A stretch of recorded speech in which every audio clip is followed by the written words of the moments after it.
Anybody who is wanting to get up and speak, there's a sign-up sheet at the podium. If you could do so, I'd greatly appreciate it, please.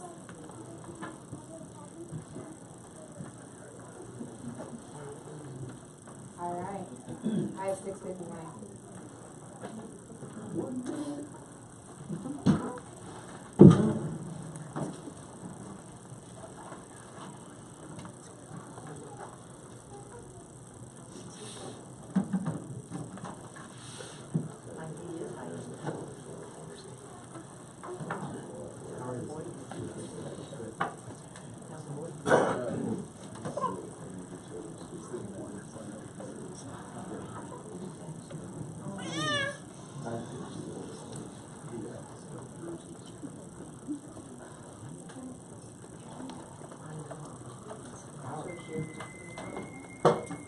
All right. I call the order of the meeting of March 19th, 2019 at 7 p.m. Can I have a moment of silence for all those who serve inside and outside our borders, please?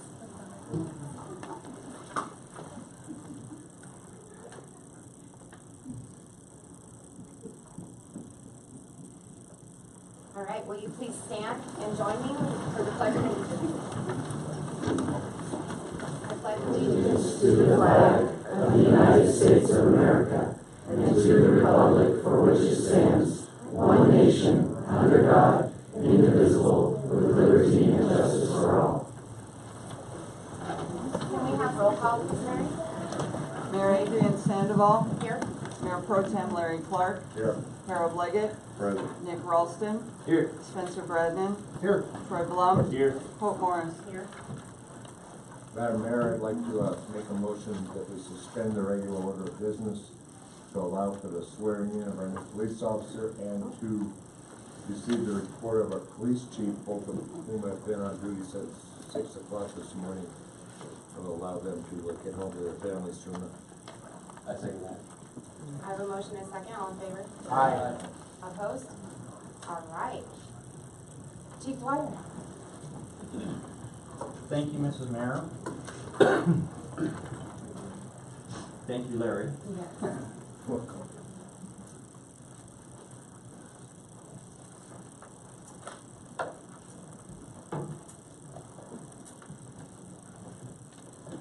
It's very nice of everyone to show up for our swearing in of our new officer. You don't get to meet them too often, right? So we've been hiring a new officer for a couple weeks now. We're happy to hire Steve. He's been off since the beginning of the month. So far, so good. He's going to start his FQO and hopefully get rolling in the next month or two out on his own. Would you like to introduce who you have? Jim? I've got my wife Danielle, one of our daughters, Shalina, and then there in the middle, I've got my parents Steve and Kathy, and our other daughter, Lou. We're going to swear him in now. Mary, would you give me honors?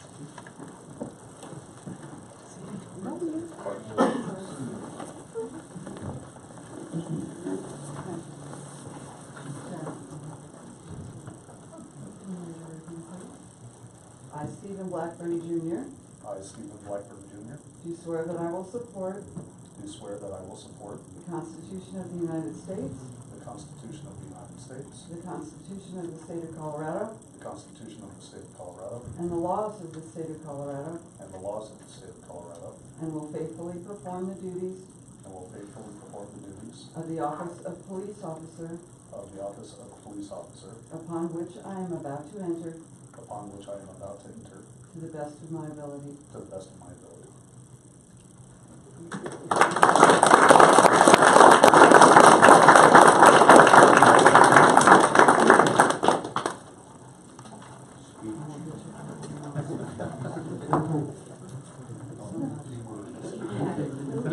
Welcome to the team. Thank you very much. I appreciate it. I promise it's the last time. Now, don't stand. Don't give her ideas.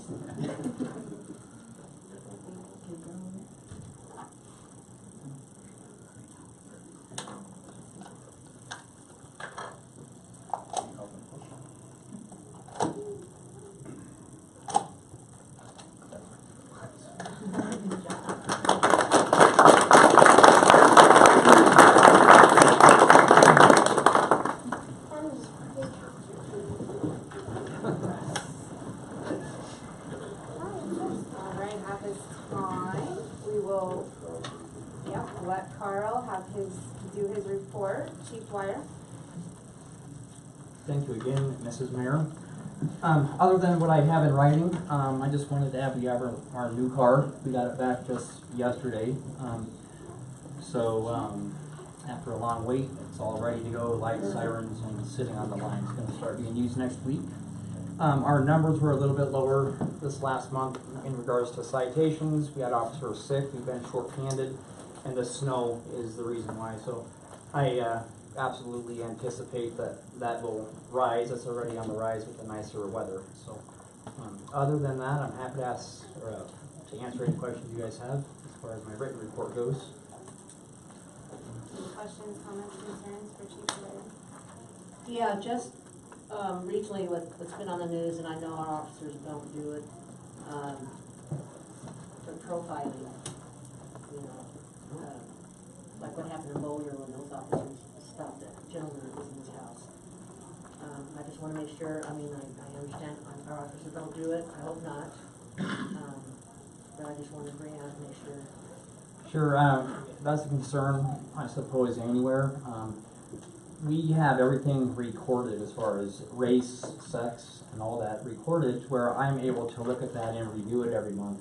So if I see a heightened number in one regard, then I would absolutely hit that head on. I'm not seeing that at all whatsoever by our officers, and that wouldn't be tolerated here. And if I were to see that, it would absolutely stop. But that is something that we keep an eye on and make sure that not happening in this town.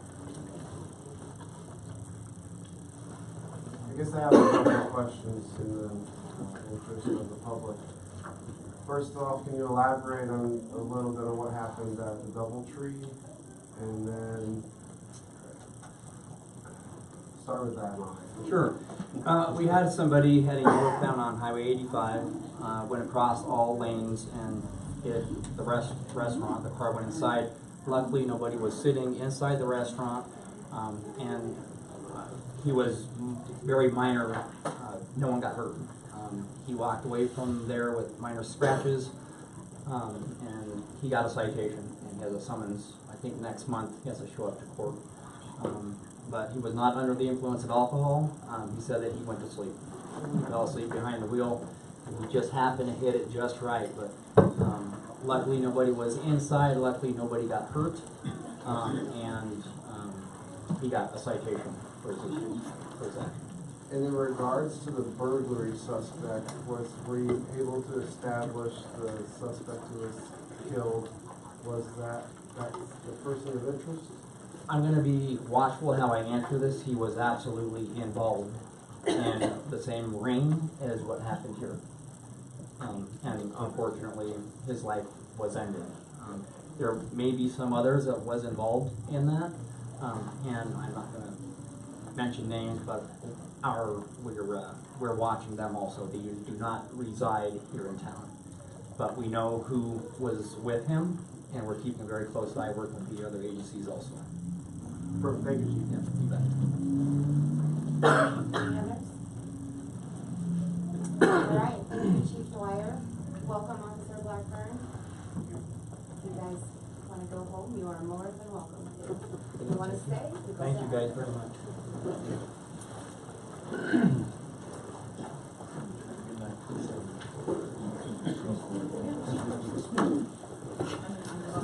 I'm good on the floor, yeah, take them here. Yeah, thank you, Larry.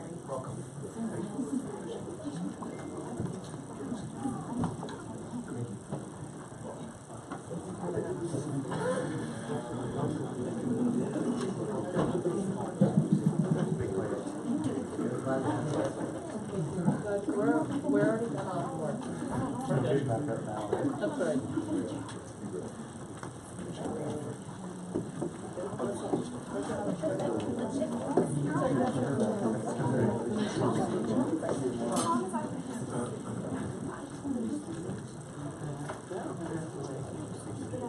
You want this chair? We're already on the floor, we're good. I just want here.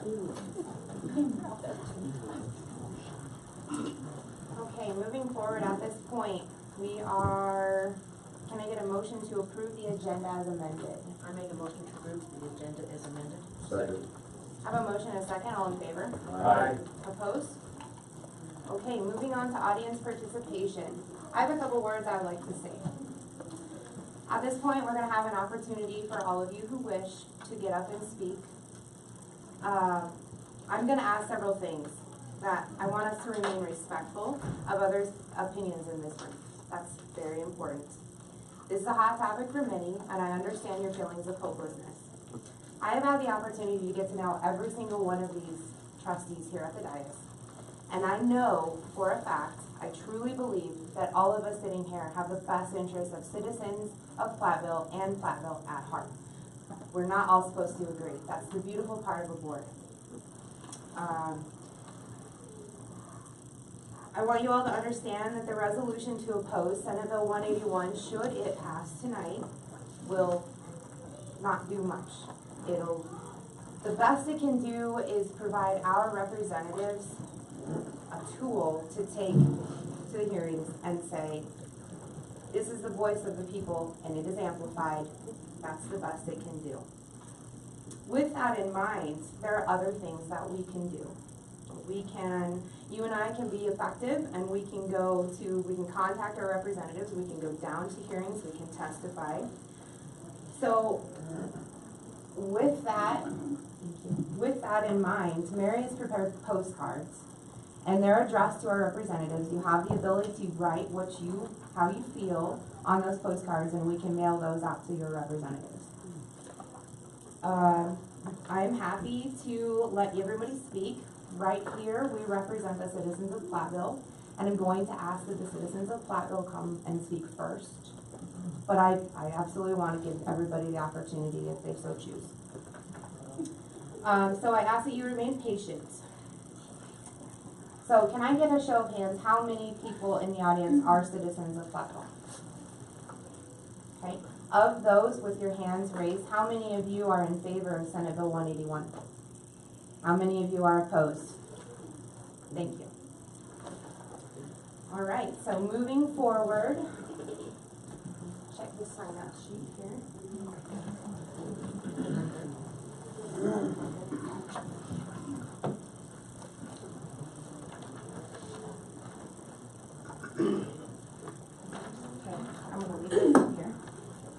I'm going to leave the sign-up sheet up here. I have a couple of people here who have signed up, and if you choose to speak, you can sign up before you speak.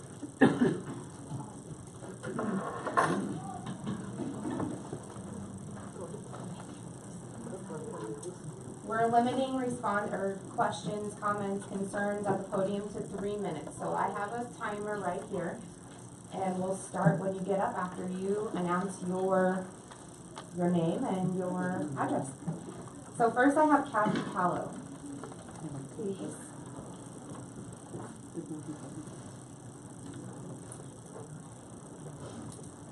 Good evening. Thank you, Mayor. Thank you, Board. I'm not in favor of this. Can I have you say your name Oh, I'm and sorry. address, please? Kathy Callow, and I live at 105 Reed Road. And I am not in favor of this, whatever. I feel that we, the people, voted how we wanted it to be. And I also feel that our leaders, once they get into office, seem to take the power and run with it. And I think we, the people, need to speak up and have our voice. And I'm not one that usually does this, but I feel it's very important. The oil field industry here is very important. I've lived here for over 50 years in Platteville or around the area, and I've seen it go from Weld County go from agriculture to the oil field industry. And the oil field has given us lots of things. The paved roads, I remember we couldn't maintain the roads. The county didn't have the funds to do that. And I feel that the oil field, the taxes that they pay for the schools, the roads, and all kinds of other things, plus the things that they donate to, have been very beneficial to our community. And that's what I'd like to say. Thank you. Thank you, Kathy.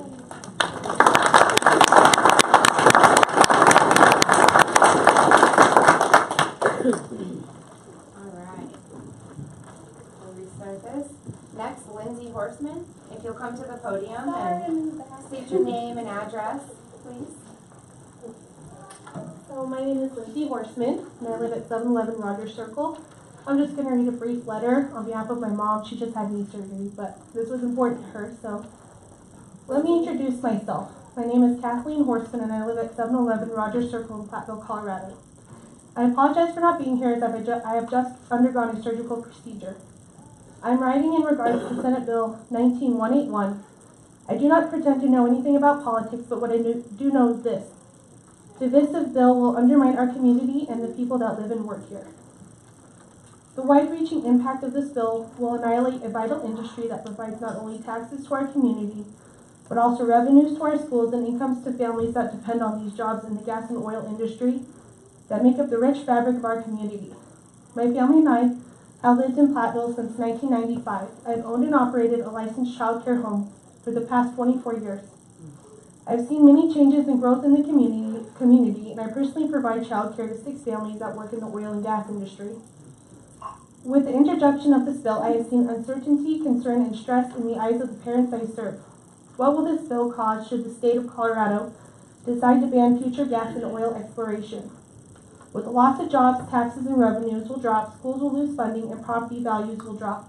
People will move and businesses will close due to the lack of consumer purchasing. For our family, personally, both my son-in-laws work in the oil and gas industry. It has allowed my children to provide a very comfortable life in the state they were born and raised in, and they want to continue raising their children in. Where will these families turn to when an industry has completely disappeared? The companies have given so much to our communities, and they need us to stand with them. In this past election, we voted no on Proposition 112. Why are our voices and votes not being listened to? What is this vindictive and personal assault against an industry that has given Colorado and our community so much? We are here to stand with Mayor Sandoval, and we are asking the board to oppose Senate Bill 19181 and to save our way of life, our homes and businesses, but most of all our community. A true community is not about being geographically close to someone or even part of the same social web. It is about feeling connected and responsible for what happens within our community. Humanity is our future goal, and ultimately everyone plays a crucial role. Thank you for your time and listening to our concerns.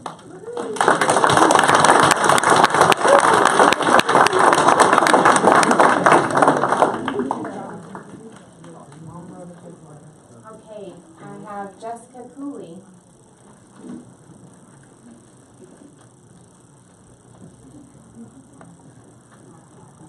My name is Jessica Cooley. I live at 407 Stevens Circle.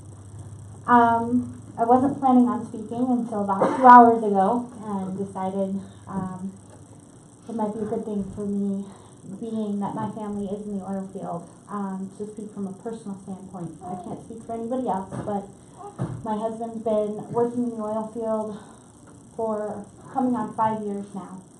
We have 3 sons with diagnoses of autism, each one of them. Lots of therapies, lots of miles on our car every day, all week long. And the hours and the stability that he's provided by working in the oil field allows me to take my children where they need to go and get them the best of what they need, and allows us to keep afloat on our own. Being a family of 6 with 1 income, we just brought a baby into the world with private health insurance and almost everything she needed. She came a little early, but that's, you know, he was allowed to take the time off work that he needed. I'm not such a happy end, but just to maybe shed light on the people and the brotherhood, the camaraderie that the oil field brings to their workers. 3 years ago, one of our children died, and it wasn't people that we've known forever. It wasn't our family. It wasn't the people you would think that were around us and taking care of my family while I was in the hospital. It was our oil field family that stepped up for us and made sure that we were okay.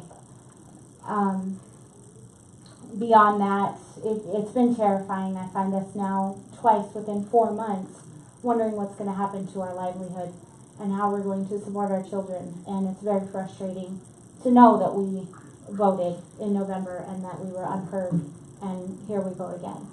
So I am very much opposed to Senate Bill 181 and hope that maybe the resolution can do something down the line, and that maybe somewhere will be heard. All right, thank you, Jessica.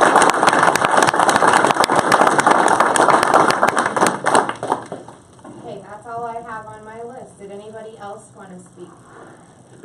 Yes, please come forward. Me? Am I? Go. There we go. Oh, no, go for it. Because I'm not going to be able to get up, so I got to speak louder. Oh. Right. Oh, good, I get to sign in. Yes, please. Mr. Yes, please sign in.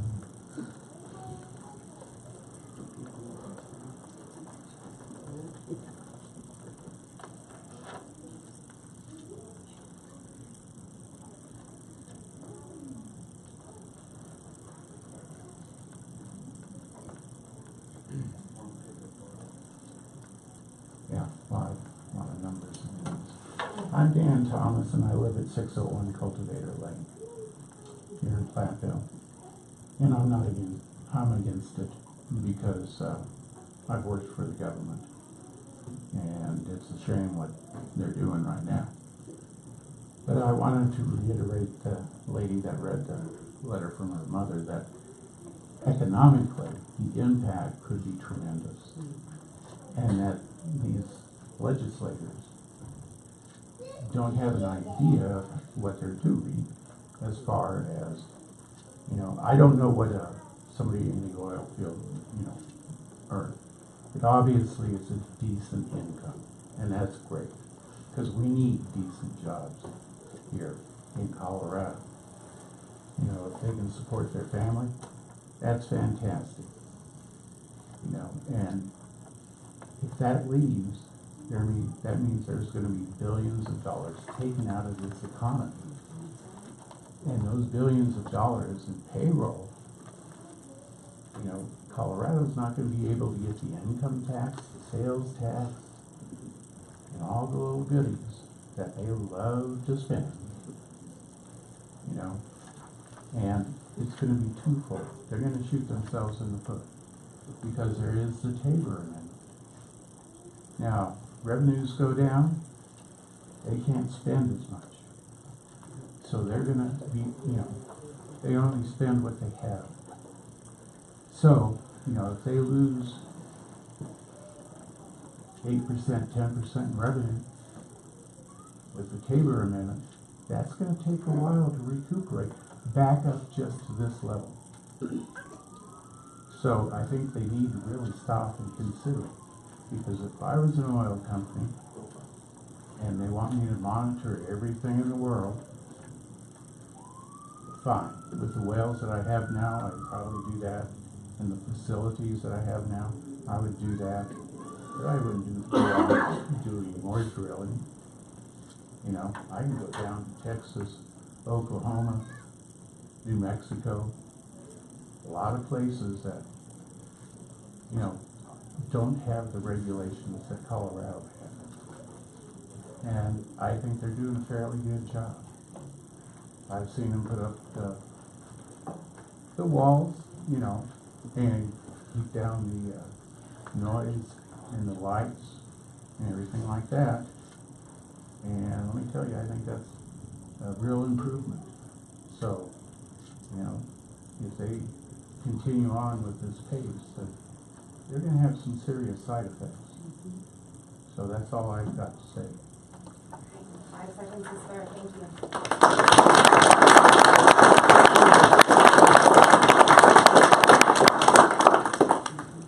Anybody else? Can you sign up? I will certainly sign up. State your name and address. Yes, ma'am. One second here. I feel like we should have a Jeopardy song. It won't be extraordinarily legible, but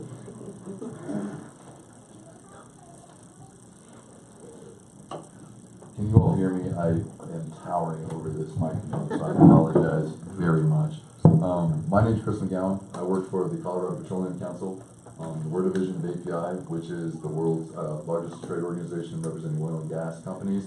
We represent all facets, upstream, midstream, downstream. I really want to make this brief. I didn't prepare a lot of remarks, but I want to start by thanking all of you for coming out.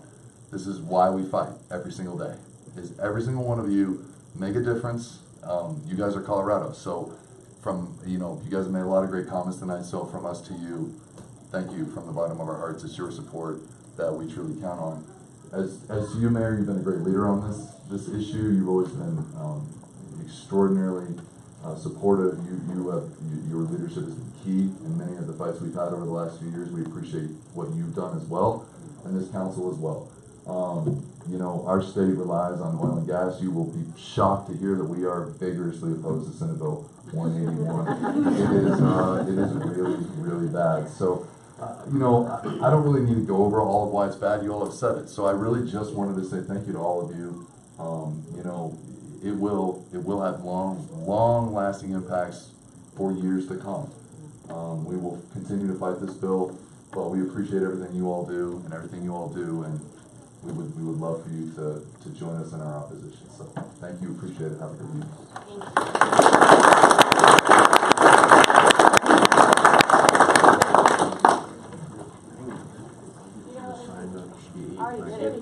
Just use the microphone. Yeah, because I'm not too gross for getting up right now.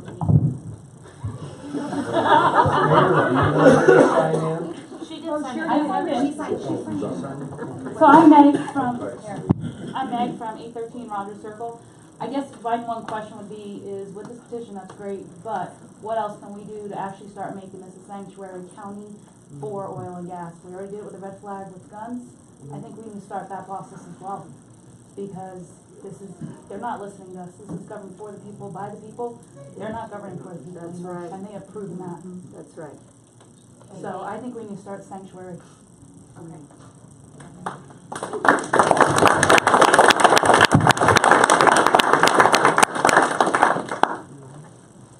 Anybody else have anything to say? Add? Anybody else?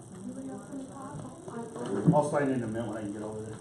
But it's just like everybody says. Paul, can I have you come to the podium?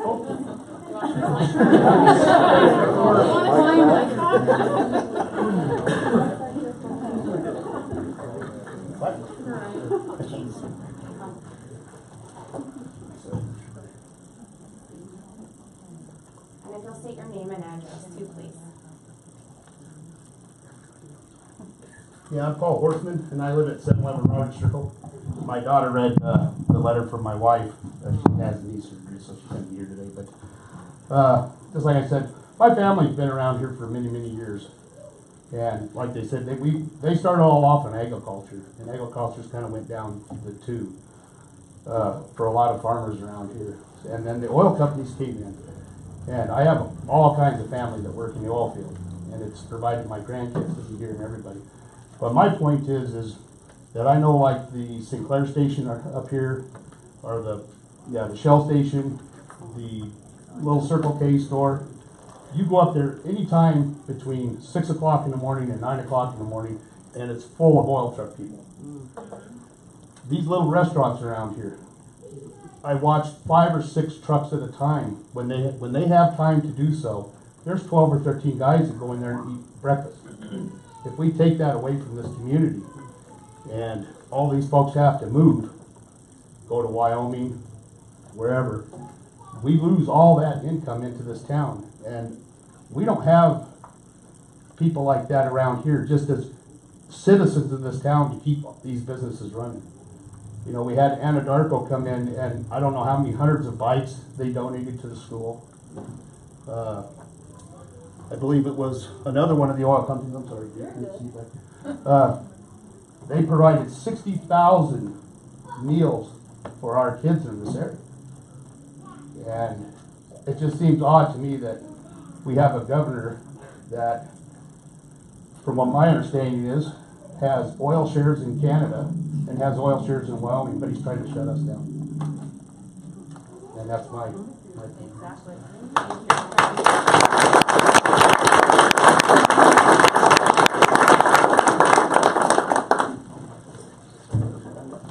My name is Al Carroll. I live at 503 Stevens Circle. I am oil and natural gas. I work for Advanced Oil Field Services over here. I drive a truck. When it first broke out, I did wireline. I worked on a pole and stack, a couple different rigs, doing a bunch of different things. Drove a water truck for a while. What I can see here, the impact that it's going to have economically is going to be horrible, in the likes of which we haven't seen for many, many years. Recession's coming, you know, just sure shit, really. But the fact of the matter is what's going to happen with everything that is money. Even if you throw money out the door. You know, we've heard people say, oh, well, I need gas. I buy my gas at the gas station. Where does that come from? Y'all like to be warm during the wintertime? Where do you think that comes from? All these people that went in the ditch during the blizzard, I didn't go home. I went and pulled people out of the ditch. I can't say that for the people that were up there in Denver passing some bullshit. That's all I got to say.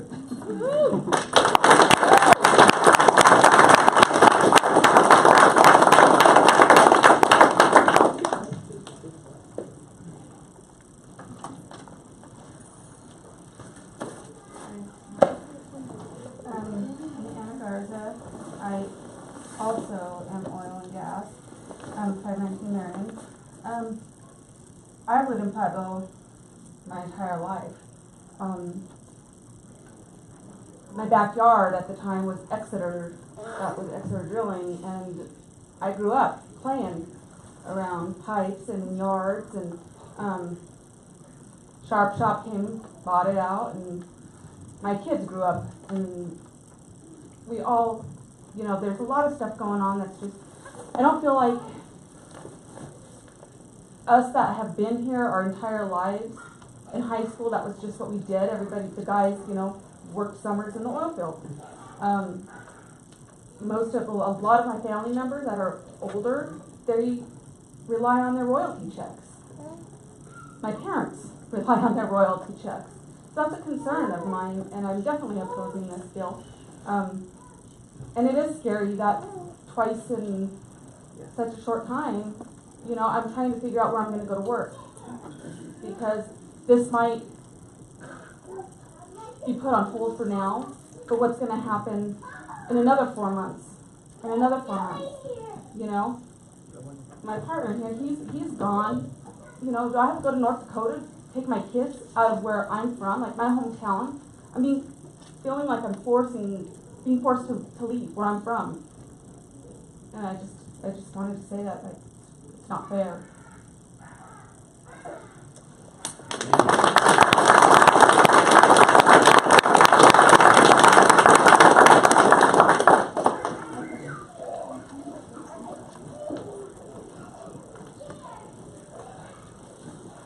Hello, my name is Terry Jump. I live just outside of Platteville. I've lived here since I was 8, and that's a really, really long time. So, I helped my parents run an oil field business, helped my dad on the farm, and I don't need to say it over and over again. Oil field family is an amazing family, and I don't know, it's not like any other family, but I don't think people understand how much the oil field supports agriculture and farming.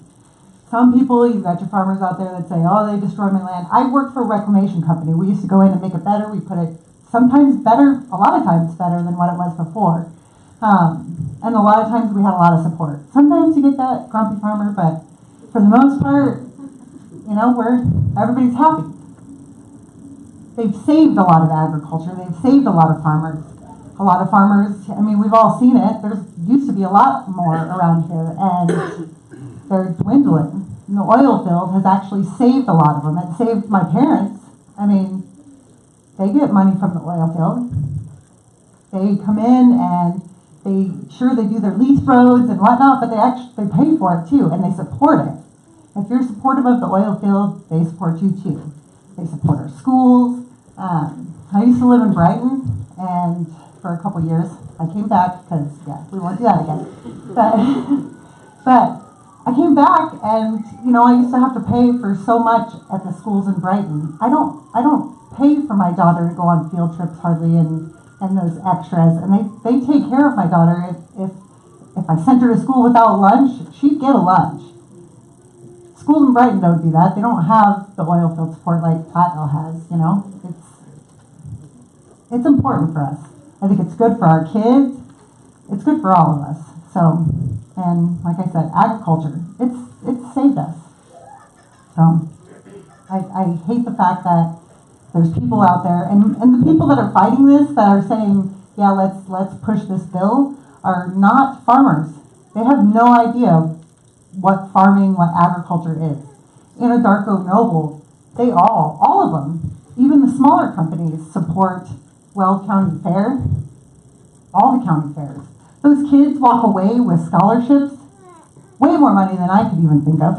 So, and that money comes from Anadarko. I've seen them pay 25, 30 grand for a champion steer, So I think that it's important. So, thank you.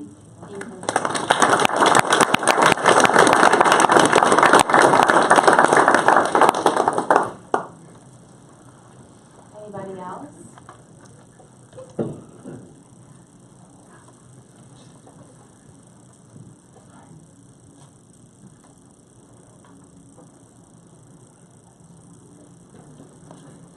Hi, I'm Penny Salazar, and I live at 304 Fisk Lane in Rogers Farm. As a former board member, I just want to talk to you on kind of one-to-one on that level. You occupy the positions that you do because these people put you there. And they put you there to represent them. And yes, you may not see these faces all the time, monthly, months and months could go by before you see these faces again. But when they come before you and they ask for your support and they let you know what their wishes are, it is incumbent upon you to do the right thing. They have spoke loudly and passionately by being here tonight and saying, we need your support. This is what we elected you to do, is represent us, and we want you to represent us in this. So whether you personally oppose the bill, that's your right, and you have every right to contact your legislators and let them know exactly how you feel. But in this instance, sitting here as a board member, you represent these people, and you need to be cognizant of that. Yes.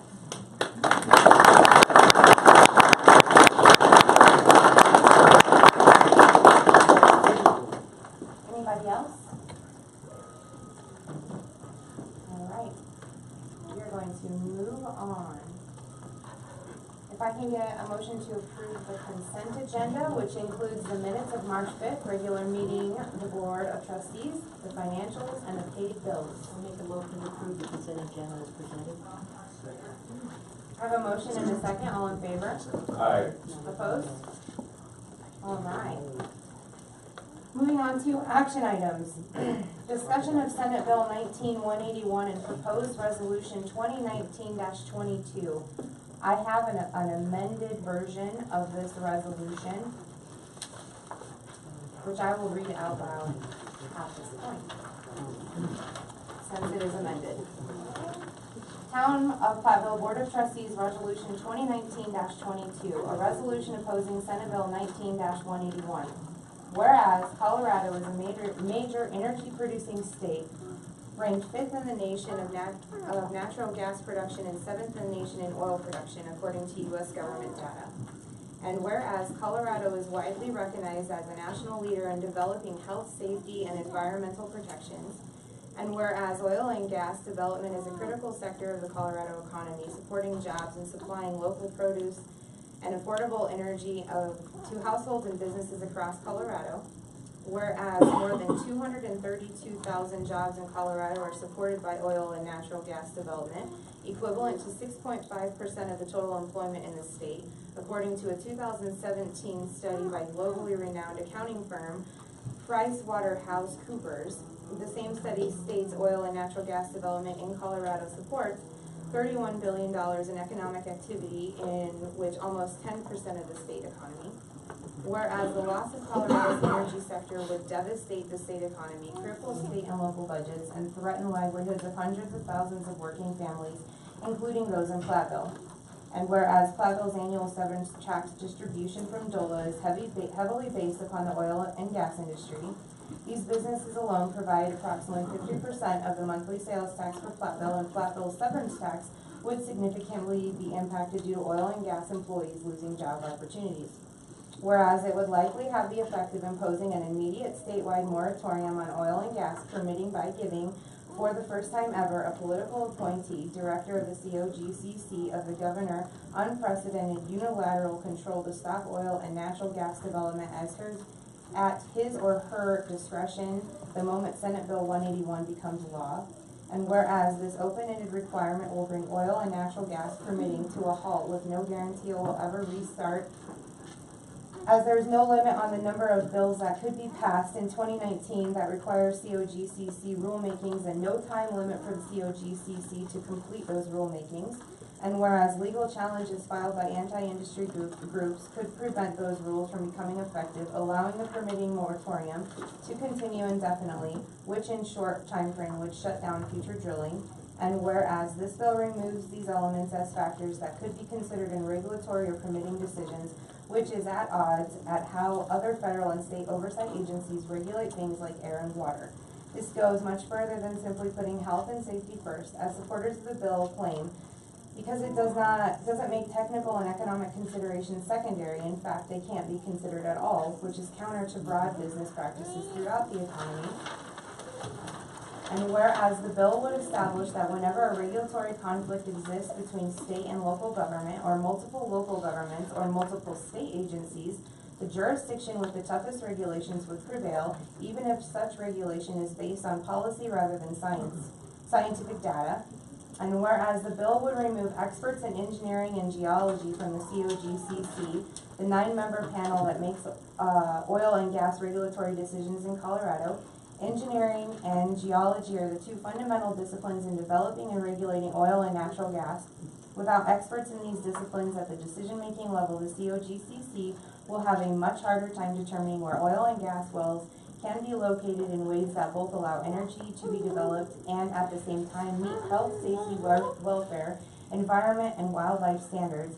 And now, therefore, be it resolved by the Colorado Board of Trustees, by the Board of Trustees of the Town of Platteville, Colorado, as follows. The Board of Trustees of the Town of Platteville, Colorado, that it hereby express its opposition for Senate Bill 19-181.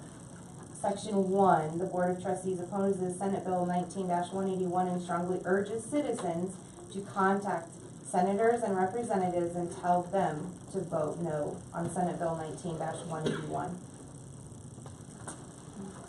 So, we have discussion.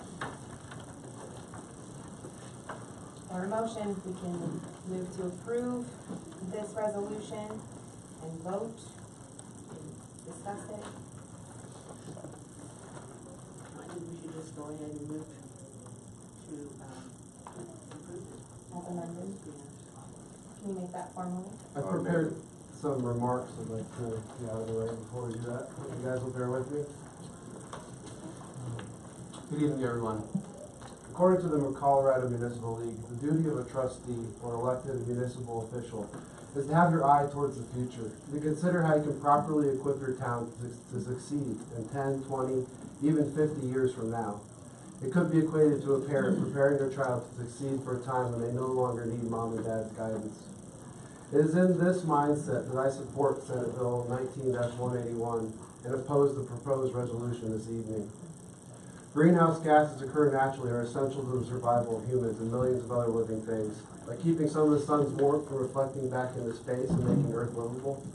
But after more than a century and a half of industrialization, deforestation, and large-scale agriculture, quantities of greenhouse gases in the atmosphere have risen to record levels not seen in 3 million years. As populations, economies, and standards of living grow, so do the cumulative level of greenhouse gas emissions. There are some well-established scientific links. The concentration of greenhouse gases in the Earth's atmosphere is directly linked to the average global temperature on Earth. The concentration has been rising steadily, and mean global temperatures along with it, since the time of the Industrial Revolution.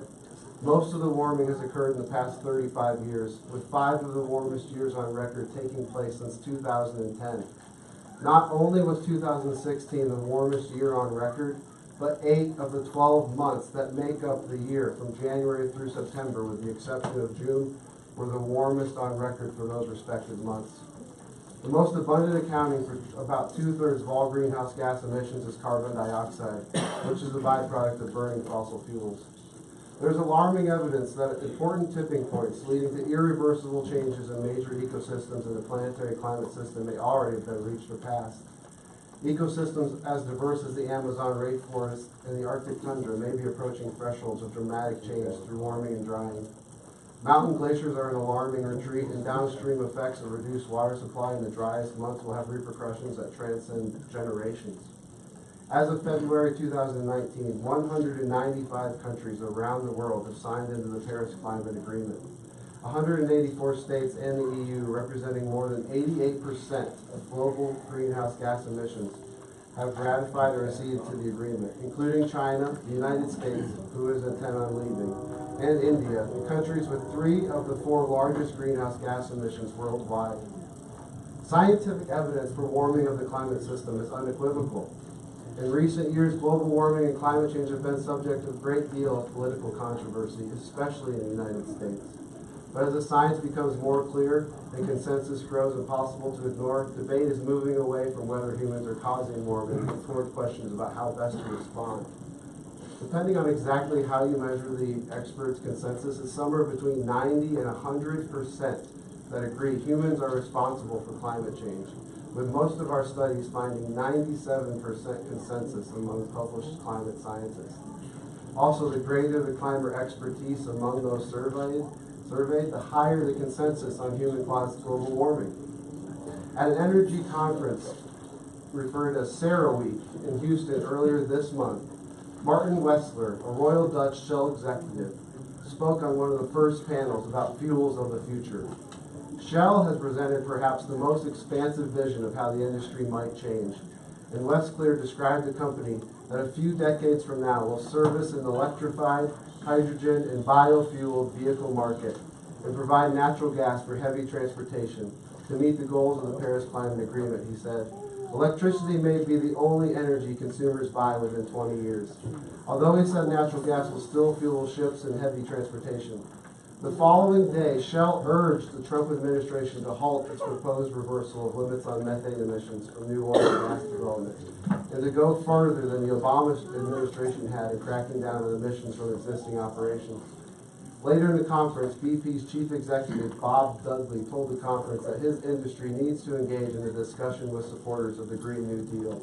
We need to demonstrate that we share the common goal of a low-carbon future, and that we are in action toward it, he said in a keynote address in the hotel's packed ballroom. According to the American Lung Association, Weld County receives an F for air quality consistently And after many years of failing to meet the EPA's threshold, we, along with 9 other Front Range counties, are expected to be downgraded to serious non-attainment status by the EPA. The downgrade means stricter regulations are in Colorado's future. I hear a lot of people supporting Colorado oil and gas who cite our state's already strict regulations as a good enough approach, so don't touch it. But based on the dire situation our planet finds itself in due to climate change, our dismal air quality here on the Front Range, as a result of recent industry-related disasters, and in light of a recent state court ruling, I humbly beg to differ. In the case of Martinez versus the Colorado Oil and Gas Conservation Commission, which was ruled on in January of 2019, the Colorado Supreme Court ruled fostering development of oil and gas outweighed potential safety and environmental impacts, saying, rather, in our view, the pertinent provisions of the Act make clear that Commission is required to, 1, foster the development of oil and gas resources, protecting and enforcing the rights of owners and producers, and 2, in doing so, prevent and mitigate significant adverse environmental impacts to the extent necessary to protect the public safety and welfare, but only after taking into consideration cost effectiveness and technical feasibility. Senate Bill 181 has language which reverses these 2 provisions and puts the Oil and Gas Commission structure more in line with how all government agencies should be, advocates of the people and public welfare first, and not just defending corporate interests. I am under no illusion that this bill is perfect, and I cannot defend some of the tactics used to bring it forward. But I am encouraged by amendments such as one supported by Governor Polis, which makes clear that the permit process cannot be put on an indefinite hold, eliminating concerns about a moratorium on drilling. And another stated that local governments must impose only necessary and reasonable regulation, beginning to ease concerns about de facto bans on drilling. I also know the role oil and gas serves in heating our homes, manufacturing, and especially powering our local economy. But money cannot be the reason we allow health and well-being of our town citizens today, and especially those in the future, to suffer a doomed fate on an uninhabitable planet. The call to take care of this earth is not only imperative, but it is biblical. As I have read time and time again, we are to take care of the earth and be good stewards of what God has entrusted to us. God gave mankind dominion over the earth, but that doesn't mean we should use and abuse the earth, because God will hold us accountable. I challenge all of us to look for ways to diversify our local economy, become less dependent on oil and gas, and find ways in our everyday lives to reduce our use of fossil fuels. Small changes can add up to a big difference. As a great Chinese philosopher once said, if you do not change direction, you may end up where you're heading. Thank you very much. I appreciate your time. Thank you, So, I'd like to say that I think it's important for us as a town board and the town the board of trustees here to support this.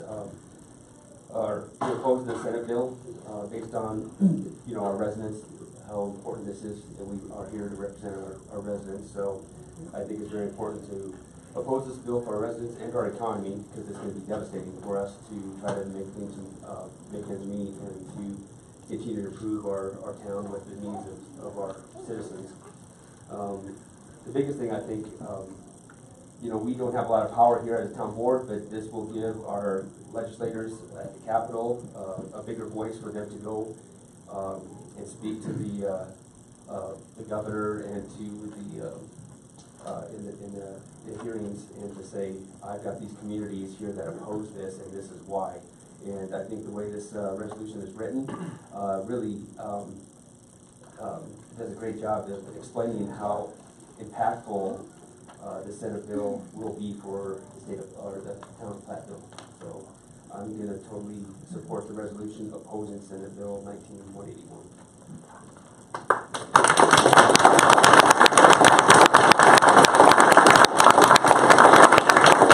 Any other comments? I have a motion on the table. I'll formally make that motion, if there's no other. I make a motion to approve Resolution 2019-22, a resolution opposing Senate Bill 19-181. Do I put the second? As amended. Second. have a motion and a second. Mary, can we have roll call, please? Harold Leggett, Aye. Nick Ralston, Aye. Spencer Bradnan, Nay. Troy Blum, Aye. Larry Clark, No. Hope Morris. Yes. Moving forward.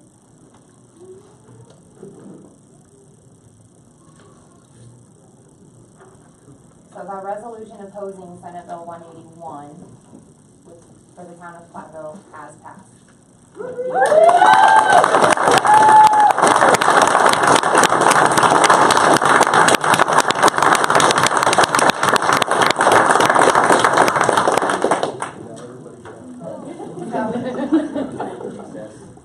Unless you guys want to stay for the rest of the meeting, I'll recess, giving everybody an opportunity. We have more business. If you want to stay, you're more than welcome to listen to the rest of our dealings.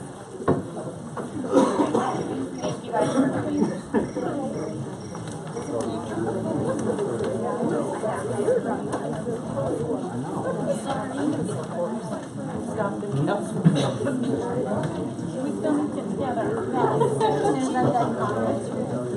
My husband had to go to work. There were about the,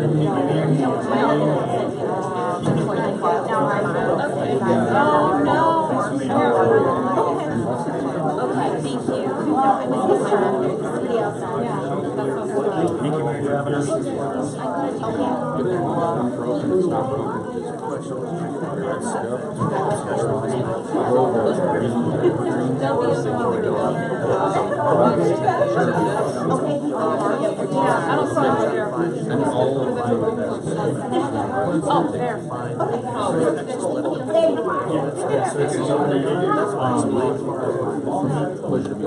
Yeah, it was nice to meet you. Thank you.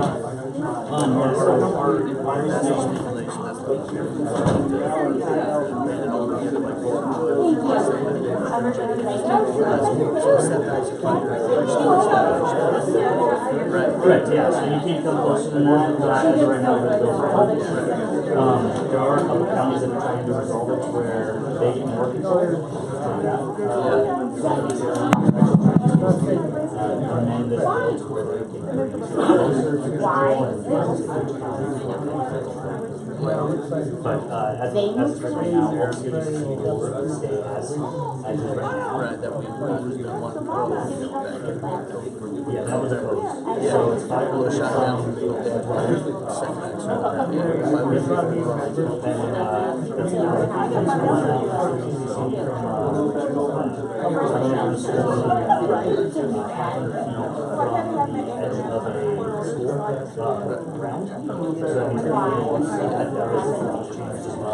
The full line but that's where it sits, and then like a smooth bed, it's like wow.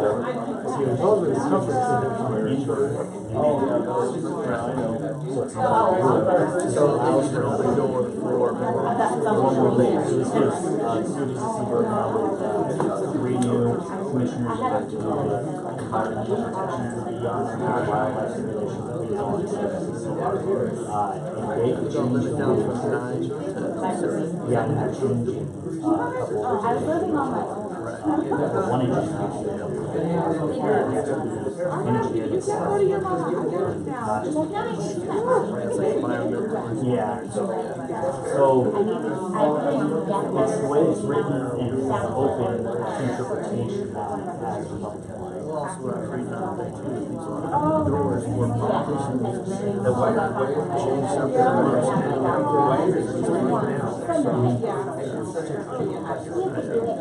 Well, I mean, I had a kid when I was up to 1 a.m. last night. Yeah. No, but if you,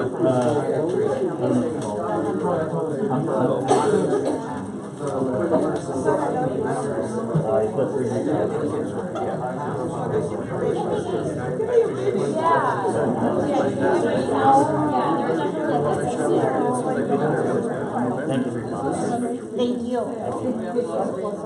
Yeah. I was told, yes. I was told to tell you if you need help on the page. Okay. I was the loud mouth thing that Oh, okay. Awesome. Well, your husband's not here, right? And how many kids did you say you had? Good, how are you doing? Oh, nice. Awesome. Well, I'm an extraction. Oh.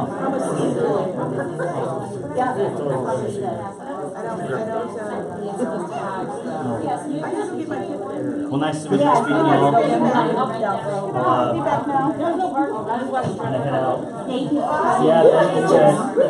I'll reach out to you tomorrow.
I'm trying, you know.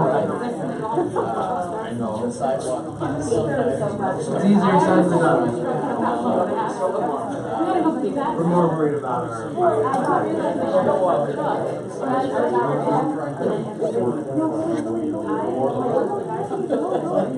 I think it's good for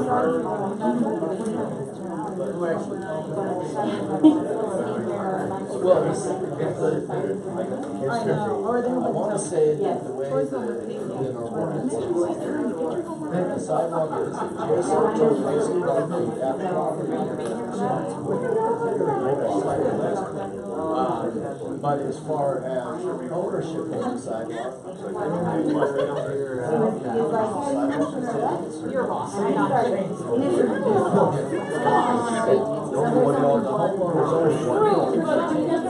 You have one with the big picture. It's theirs. I mean, it's theirs to maintain. What's the question about? And you can't. It's public sidewalks. That's one of those things. Yeah, public uses it. Homeowner maintains it. Doesn't matter which two people that Technically, no, because we adopted the sidewalk fee. No, I wouldn't want to hurt your credit. That means some of the maintenance fees, not the that kind of thing. But as far as a replacement or something like that, technically the homeowner's responsibility no matter what. And what some communities do, basically the audience and the city will come in, so you'll pay for it, and then they charge you back to them. well, what we did.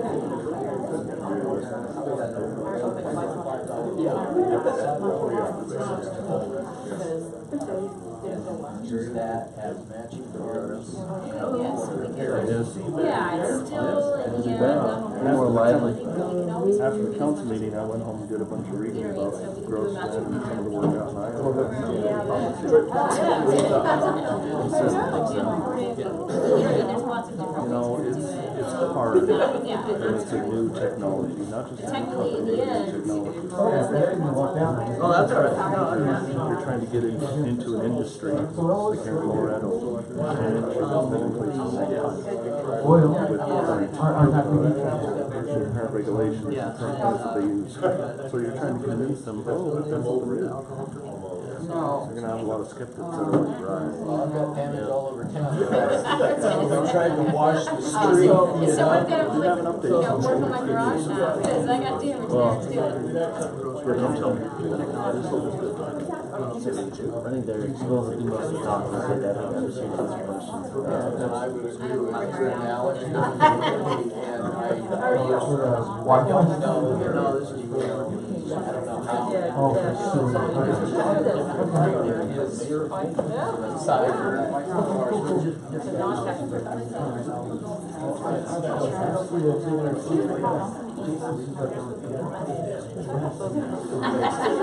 It's not like water law in this country. Not here. No. All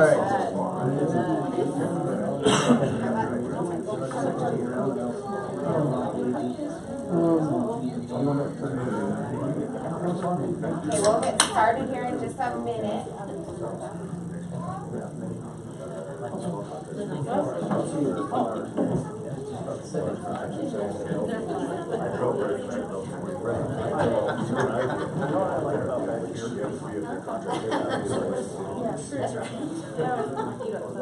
Okay, are we ready? Okay. Since we're already in recess, I'm going to continue us on recess and we'll open the public hearing at 8:04 p.m. Oh, does that work? Sure, that's fine. We're actually, well, Nick is moving. Okay, sorry, go ahead. Mayor Sanders, I'd like to move to continue the public hearing to the April 2nd meeting of the board, to the board. I second. I have a motion and a second. All in favor? Aye. Opposed? All right, we will move the public hearing, Platteville Liquor License Authority, to the April 2nd meeting. Okay. So now I will continue, or close the public hearing and continue the meeting of the Board of Trustees at 8:05 p.m. Moving forward, we have ordinance 778, an ordinance of the Board of Trustees of the Town of Platteville amending section 16450 of the Platteville Municipal Code concerning wireless communication facilities. Mr. Rankin. Mrs. Mayor, if you recall, last year, the town was approached by a company that was monopole towers. Again, our town attorney is want to resolve that with an agreement with this past meeting. This is an ordinance that reflects some current or some recent legislation, and I'm actually the perfect one to explain better than I can. Sure. So, I have a really complicated memo on all of the legislation, but it's very boring. So I'll just tell you this ordinance basically does what we have to do under both federal and state law. And suffice it to say that we don't have a lot of authority over these things.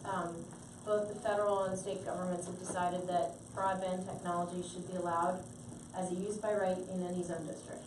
So this ordinance preserves all of the regulatory authority that we can have, but I will tell you we don't have a lot. So, when you see these things, and I don't know that you're going to have a ton of them, but these are little poles that will pop up in residential neighborhoods. And if you get complaints, unfortunately, this is what the state and the feds told us we have to do. We have to allow this technology to come in, which is a good thing. Everyone won't be happy with the service. People might not be happy with the poles. They aren't huge. I don't know if you've seen, did Zio do any, they did a little bit of a They had a brief demonstration. The one thing with Zio and the companies I've talked to about these is they really try to work with myself and Melissa to identify a good location. And they pick out 4 or 5 and they say which one kind of works best for you. The one that we decided on that eventually go in along 66, they were first thinking about going in at the like right across from the elementary school at Dollar General. I said no.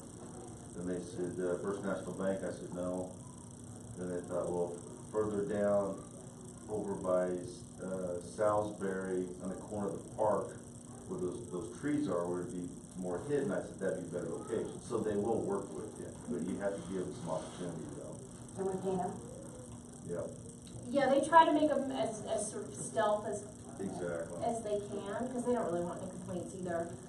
The biggest issue is that most of the places where you need this service are in residential areas, because where everybody's taking their data is all in residential areas. So that's where you're gonna see these pop up more than sometimes in other places, and so just be ready. But again, this ordinance does as much as we can to regulate them, and I think they're trying to be cooperative.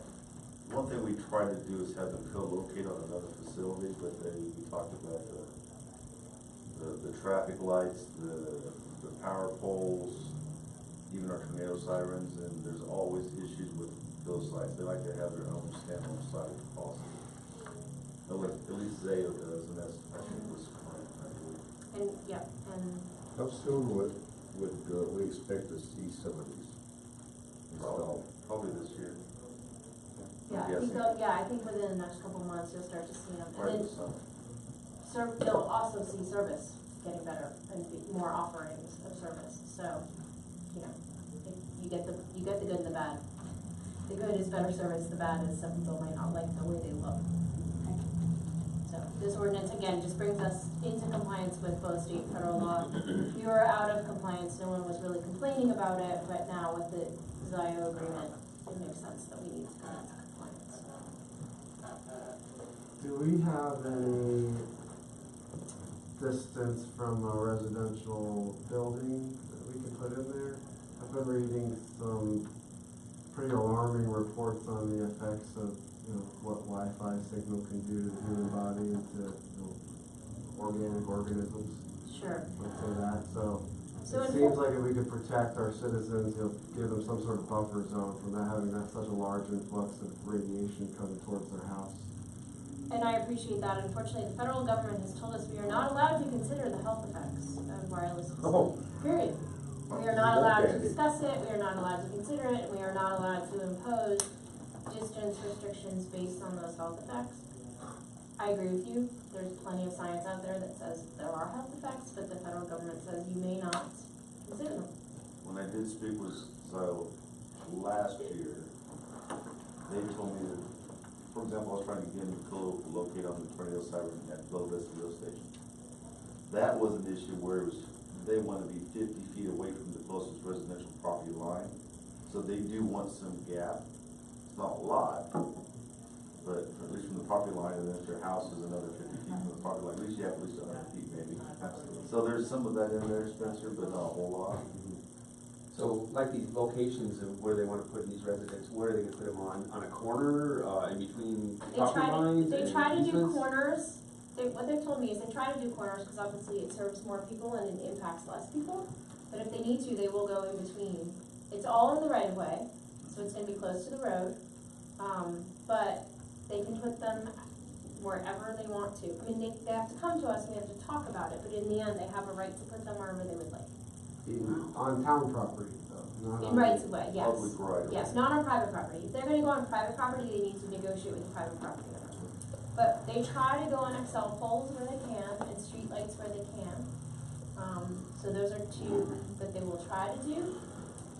But they don't always agree with Excel, and they, if they can put them on our street lights, they will. That's a much better location, and then they don't have to build a pole, which is better for them.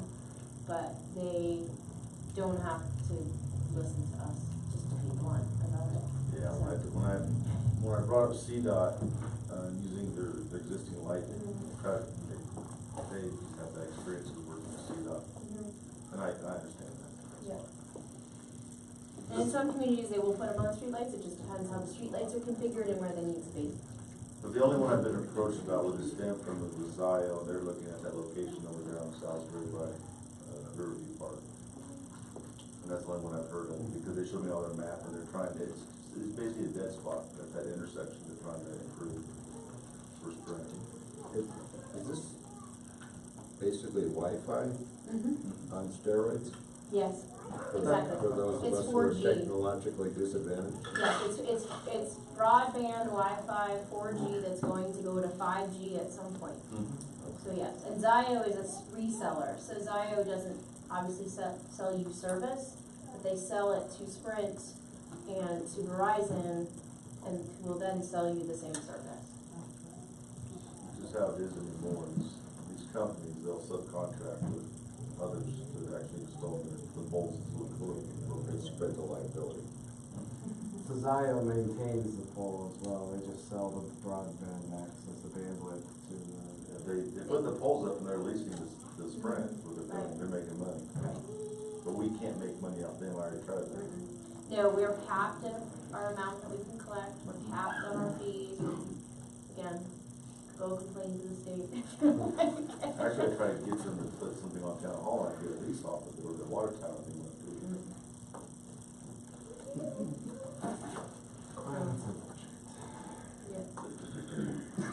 Any other questions, comments, concerns? Entertain a motion, please. Make a motion to approve ordinance 778, an ordinance of the Board of Trustees of the Town of Platteville, amending section 16-4-50 of the Platteville Municipal Code concerning wireless communication facilities as presented. Second. I have a motion and a second. All in favor? Aye. Opposed? All right. Moving forward.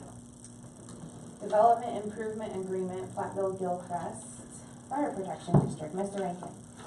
Thank you. As you recall, at the last meeting, the board approved a cautionary agreement where the town essentially donates funding to help some of these public improvements with storm drainage coming along Town Hall. This is the actual development improvements agreement.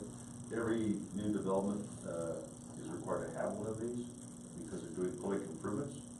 In this case, it's mostly storm drainage improvements along Main Street, or especially at Reynolds and what we did by Town Hall. At the end of the day, these will become our town facilities. So they build them, we inspect them, they pay for them, we're cost sharing part of that. And then they'll put a 2-year warranty inspection on it, just like we do with the Energy Park and Rogers Farm. It's the same concept. It just ensures public improvements are done for our specs and our design standards, and then basically 2-year warranty. If anything happens, then they basically repair it. So this hasn't been, it's a pretty standard template development agreement. I had not sent this to Fred Lachamba, I think his last name is, for the fire district, but it's pretty standard. I don't see any big issues with it. The one thing that they may kick back on is it requires a letter of credit or some kind of funding security mechanism. I just had to work through that with them because to provide a 2-year warranty, you need to have some kind of funding mechanism to provide that in case they fail. So we'll work through that with the fire district, but otherwise I really don't have anything else. I'd send this to Kendrick to draft and present to you tonight. Questions, comments, concerns? I would entertain a motion, please. Make a motion to approve the development improvement agreement with the Platteville Gilchrist Fire Protection District for the property located at 202 Main Street as presented. Second. I have a motion and a second. All in favor? Aye. Opposed? All right. Moving forward, Gross Wind Technologies update. Can I give it? Mr. Rand? David, yes, please. Thank you, Mrs. Mayor. Good evening. Max is here with us from Gross Wind. He didn't have any kind of formal presentation, but was in town to meet with Rocky Mountain RMWEA, the Rocky Mountain Water Environment Federation, and a couple other engineering firms tomorrow. So he came into town a little early this evening to be here in case we had any questions that he could help address. I hope all of you have had an opportunity to read through the 1.5-page email that we received from David Kurz at CDPHE. Mr. Kurz opted not to send the email until he had had a chance to actually call me and visit with me a little bit about it prior to sending it out. He wasn't exactly sure how much of a firestorm it might or might not set off, so he wanted to make sure and try and head that off.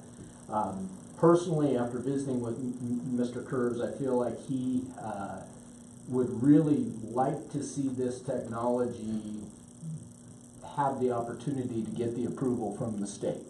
And to do that, he took it upon himself to talk to the financing arm of CDPHE and to the permits division of CDPHE and find out basically the long and the short of it. If Grosswind goes ahead and submits a pilot project that would be assumed to be based here in Platteville, they submit that to the new technology portion of CDPHE. There wouldn't necessarily be any financing from the state revolving fund at this point for a pilot program, but they would basically take our application and just suspend it or put it in pending until we're ready to move forward. And then the permits division have said more than likely the town would receive, if we were to request an extension to our compliance schedule, that if this pilot application was in with the new technology group at the same time-ish that we are requesting the extension, that Mr. Kurz had heard that more than likely we would get that extension. So that's the most of a guarantee that we're going to get from any state regulatory agency. Basically, the long and the short of it is we would request a year so that we could have time to develop an agreement with Grosswind as far as the pilot, how that kind of figure out what we're going to do, how we're going to do it, how much it's going to cost, who's going to pay what portion of what costs, all that kind of thing. We would ask the state for a year, but we would also, as part of that request, ask them that if the new technology division asked for a longer pilot time frame, that our extension be tied to whatever that request was from the new technology group. There are 120 lagoon systems still in the state of Colorado to come into compliance with the new phosphorus, ammonia, I'm drawing a blank. Nitrate, there we go. The TIN, that's what I was trying to, total inorganic nitrogen, those numbers. So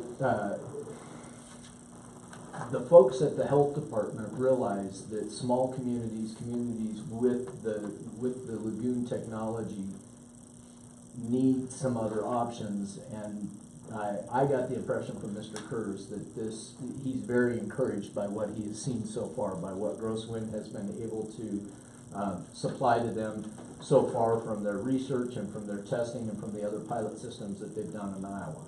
So basically at this point, and then Max had also supplied to us a proposal.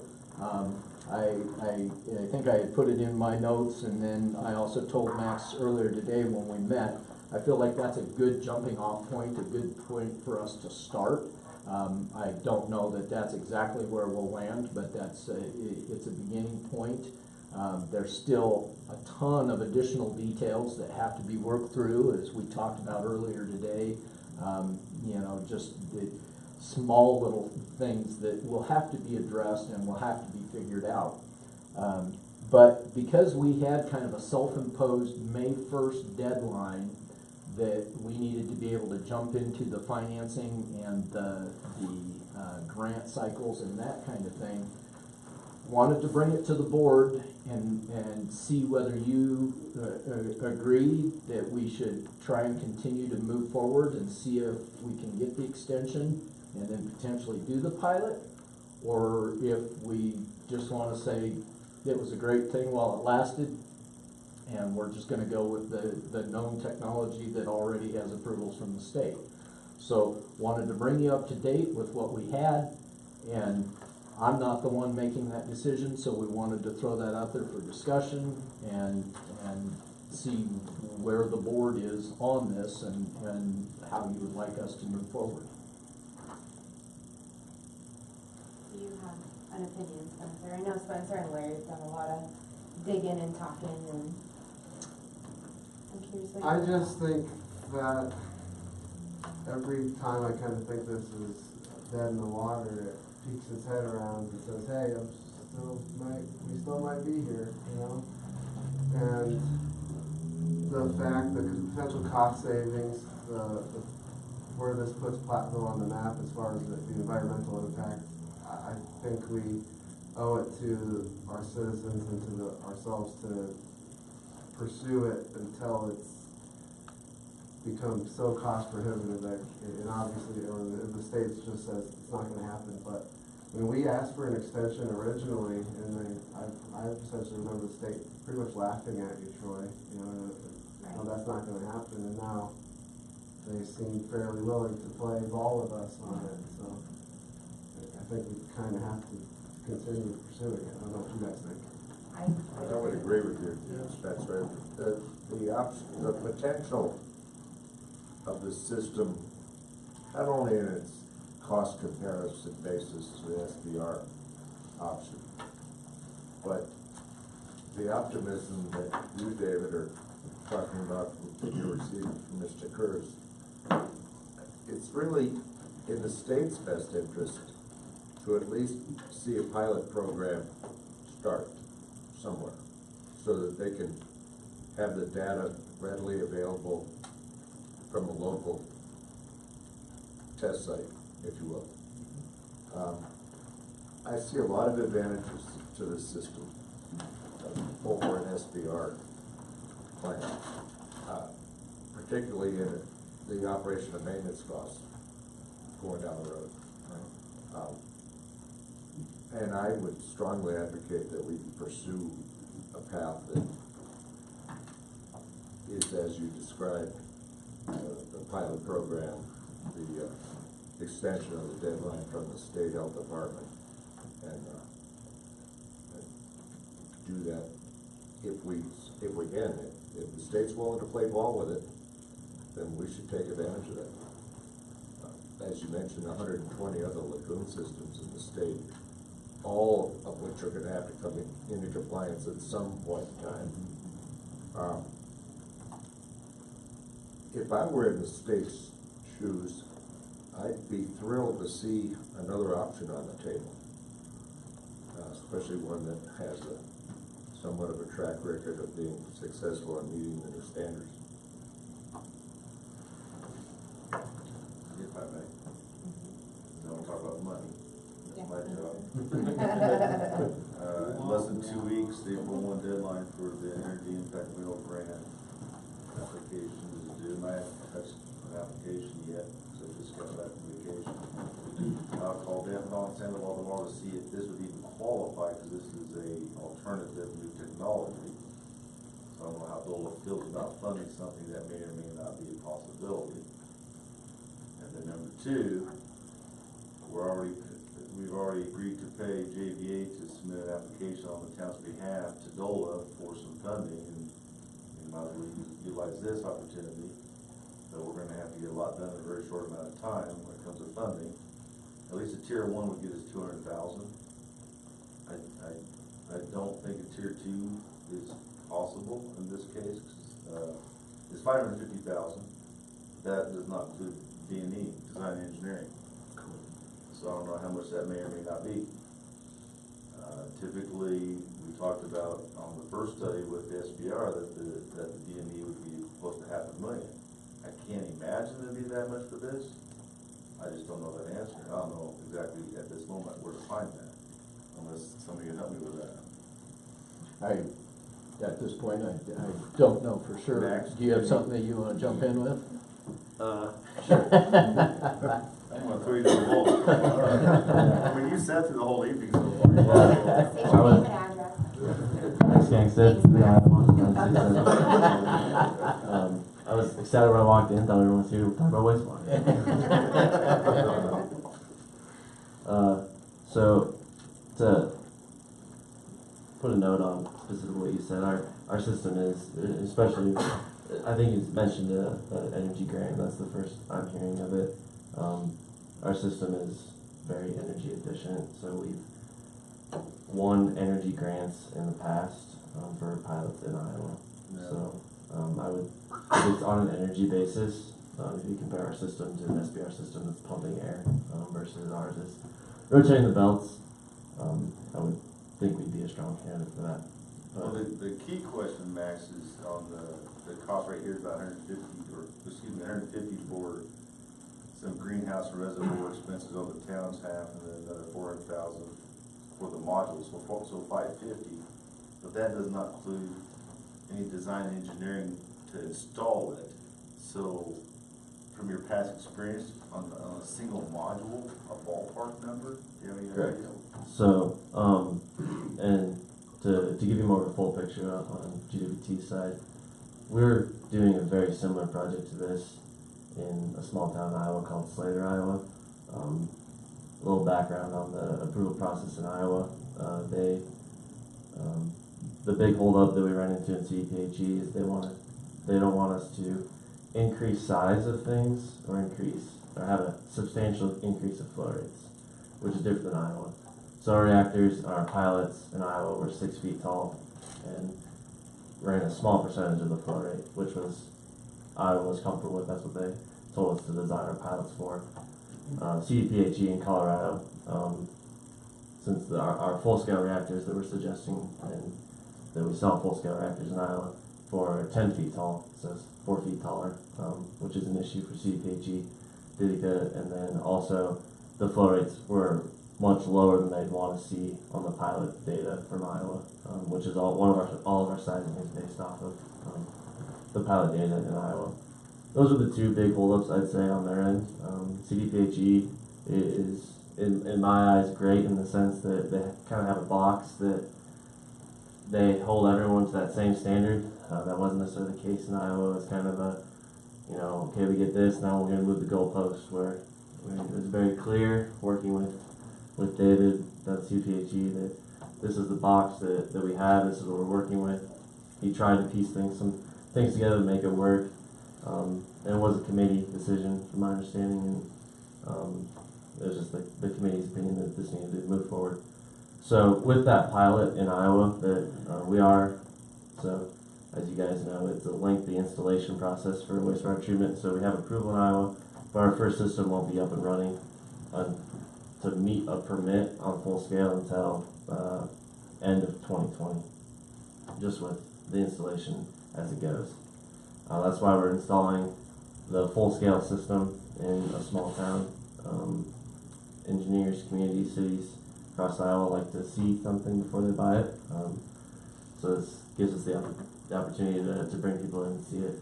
That also would fulfill CDPHE's desires.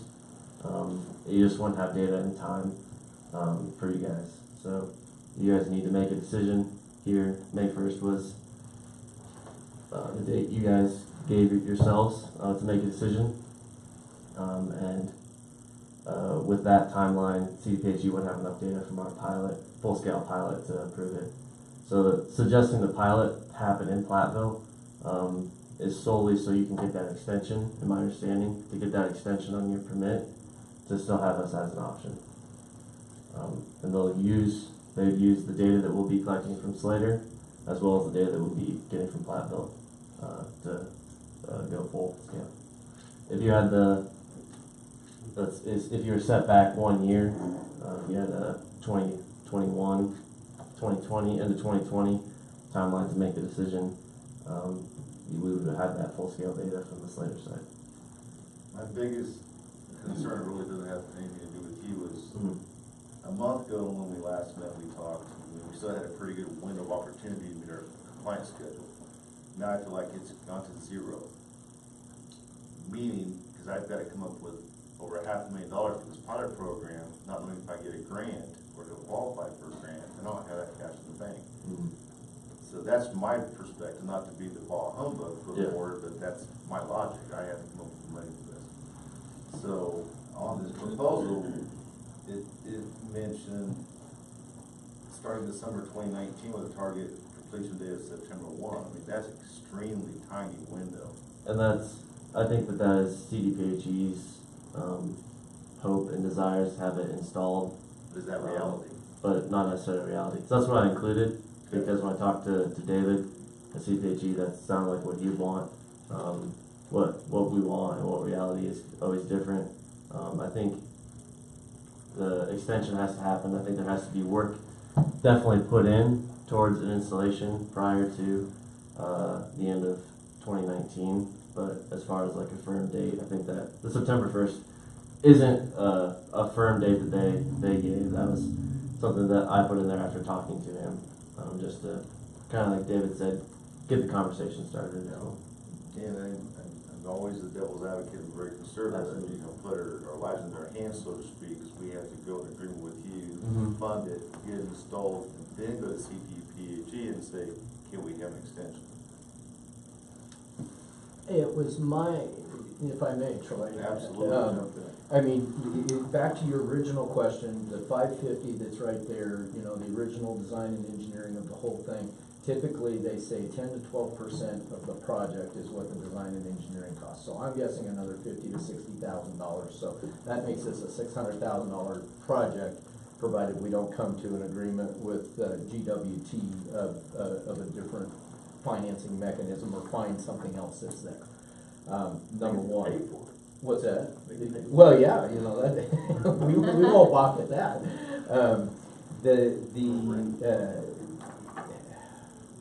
So I totally just lost my train of thought. The D&E cost. As far as I believe, if we have an agreement in principle with GWT, that for the most part, that we will move forward with, we'll work to find a way to fund it and move forward with the pilot. If they put the pilot application in with the state, and then we send the request for the extension on the schedule.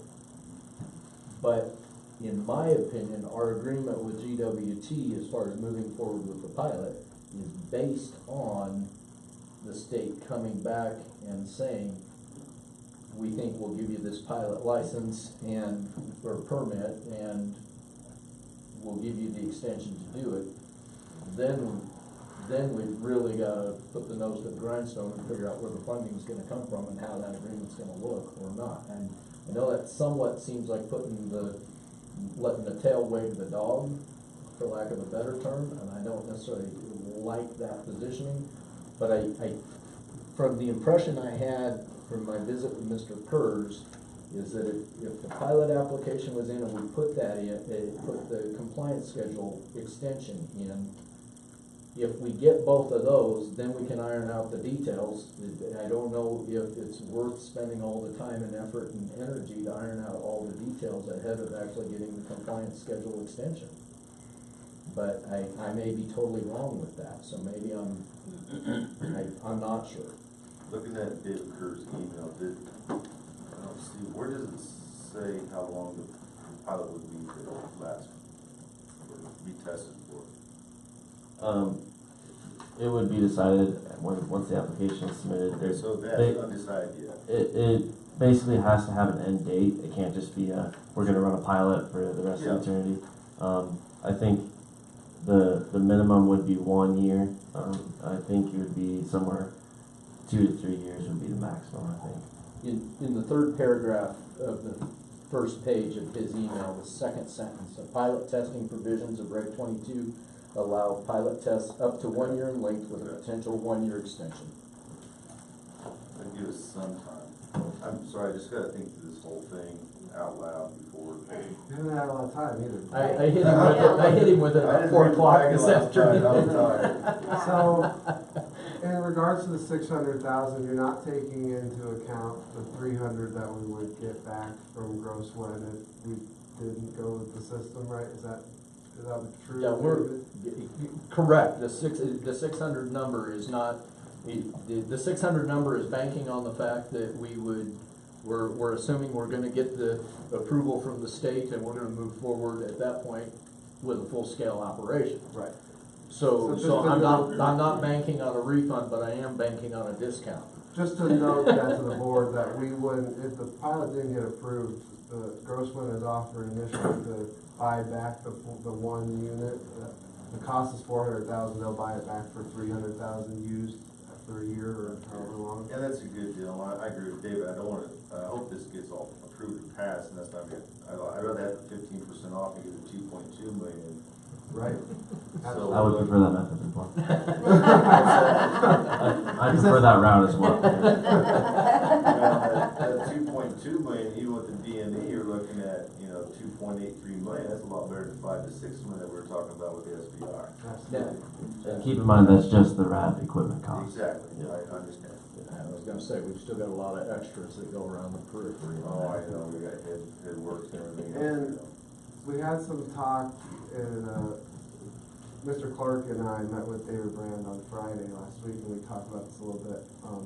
And there was kind of a couple trains of thought in that for the pilot program, would we put in a temporary headworks to save costs, or maybe we know we're going to need a screening apparatus and potentially grit, so do we put in a screen now because that's going to feed an SBR and your system, and then run some sort of there's a couple different ways to skin the cat on this one, and which is going to be best.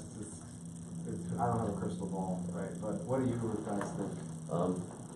I would say go something that can be, and I referenced it in the proposal as well, things that can be converted to a full-scale system, so you roll over the cost. For instance, the greenhouse can be extended, so you put up the greenhouse, you can just add on to that greenhouse instead of building a greenhouse and then, okay, now we're going full scale, now we gotta tear this greenhouse down, put up a new one, so put in a greenhouse that can be added on to, things like that. As far as screening grit removal goes, that would be far more, you can go out and buy an engineered greenhouse. So in our Slater pilot, you guys are talking about the engineering costs. That might be required in Colorado. In Iowa, it wasn't required for the pilot, and so an engineer basically advised, not on any official level, and we in the city did it ourselves essentially, so we were able to do it on a much lower price tag than when you bring in engineers as well. And the idea there would be for as much as possible to do it either that can be rolled over or that is temporary and can be removed. So, for instance, we were out there today looking at where we put in a temporary pump and piping. That wouldn't be the pump and piping that would be on the full-scale system. The same with the screening grit removal would probably be a temporary tank that's cheap and can be removed and don't have to go through a lengthy time and a lot higher of a cost on a full-scale screening grit removal. So some temporary affordable inexpensive solutions for the pilot study. Yeah. Basically. Okay. Probably the biggest expense that we would face would be the greenhouse and the concrete basins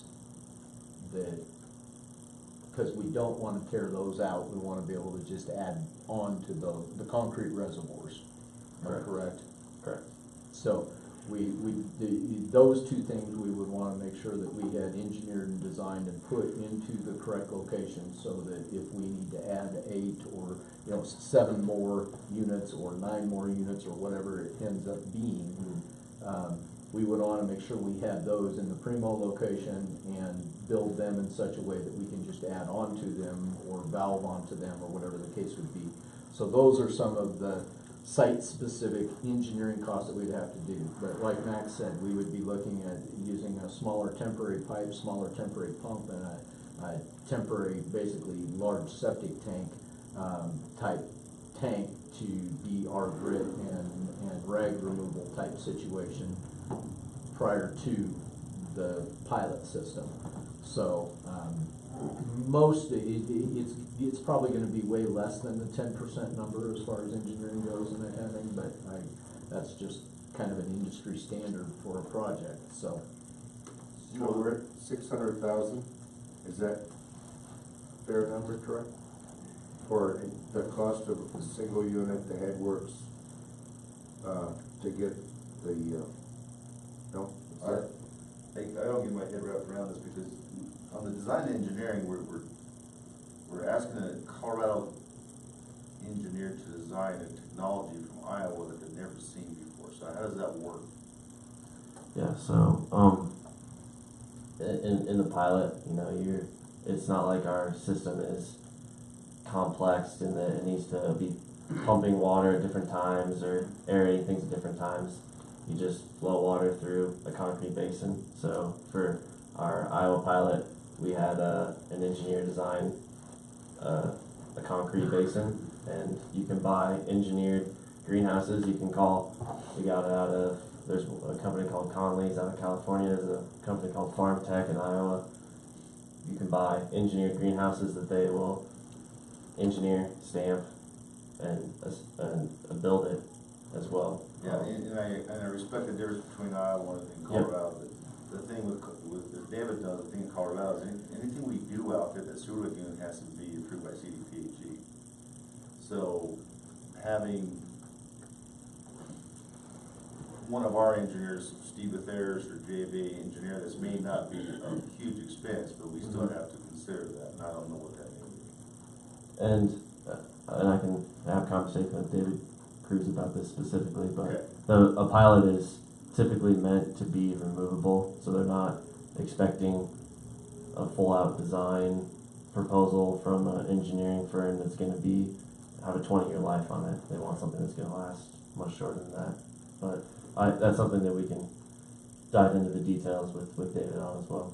I guess to answer Larry's question, I'd be more comfortable getting a ballpark estimate from an engineer. Absolutely. Before I confirm the 600,000. Well, my question is really leading up to if the balance in the sewer fund currently is 1.2, is that more or less accurate? More or less. Well, more now because of the new rates of money coming in. Right. So, if you were going to go ahead with this pilot program, and the worst case scenario is that any grants or whatever are not forthcoming by the time you want to start the pilot. We have the ability to pay for it in cash if it's approximately. I'm just going to use 600 as a ballpark number. That I understand that may go up or down with engineering and any number of other variables, but it's in the ballpark, within 100,000 either way. Keep in mind that we took a large part of that chunk when we invested into a bond that's not being matured for another 18 months. Understood. And there's a reserve funds as well. I know that it's a sacred cow, and I don't disagree with that line of thinking. But I'm really addressing the complexity of making the commitment to a pilot program, getting the extension from the health department, and moving this forward. It may call upon us to just pay cash to get the ball rolling, not knowing whether or not there are matching funds or grants. Worst case scenario. Yeah. Worst right. case. Exactly. With that said, the question becomes whether it really is this the way what we want to pursue, the DWT's technology and so on and so forth. I mean, it seems to me that time is of the essence, that at some point soon, this decision has to be made. I'm not going to disagree. I mean, my perspective as town manager, I think the cost is much more enticing than SBR. Plus, this is kind of a green solution. Saves a lot of electricity, a lot of utility expenses. I mean, that's been proven from talking to you, from what you've shown before, on how the system works. The O&M costs too. The O&M cost, and it'll start with probably a Class B operator, but potentially go back down to a C, which David is, so that could be a huge expense savings, or potentially a D. SDR is a B as well, right? What's that? The SDR is a B as well, It is a right? B So, no matter what. so that's never gonna change. Exactly. Yeah. So what I'm saying is there's a lot of positives to this, and I would strongly support that. I think to get the ball rolling is we need to have a couple things. Tomorrow I'll start working on some funding, which is outside your box, but inside your box, I need to start working on a contract to pursue between the town and GWT. Yep, and just to let you guys know, I did reach out to, we met JVA at a conference that we were at, and so we talked to them, and then I have a meeting lined up with them tomorrow. Then we're going in and meeting with Simon and some of his other team as well. So David's going to attend that meeting with you, so what I'd like to, on the way back, if you can squeeze out JVA, maybe a final estimated number so we can start working on this. I can see what Simon has to say. Okay. And I sent them the proposal as well, so they've had that in front of them as well. Because what will happen is once the pilot's done, my understanding is then JV will have to re-update our utility plan, because that has to be approved by the 208. So that's part of the process too. I'm not opposed to it, I just have to be devil's advocate here. I need to make sure you get my head wrapped around this. Came around there at the end, I like it.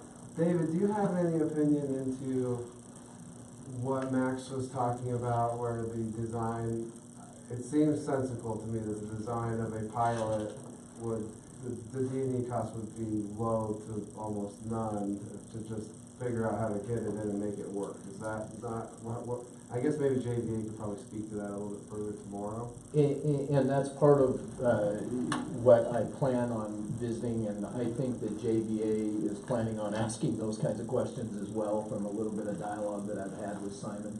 I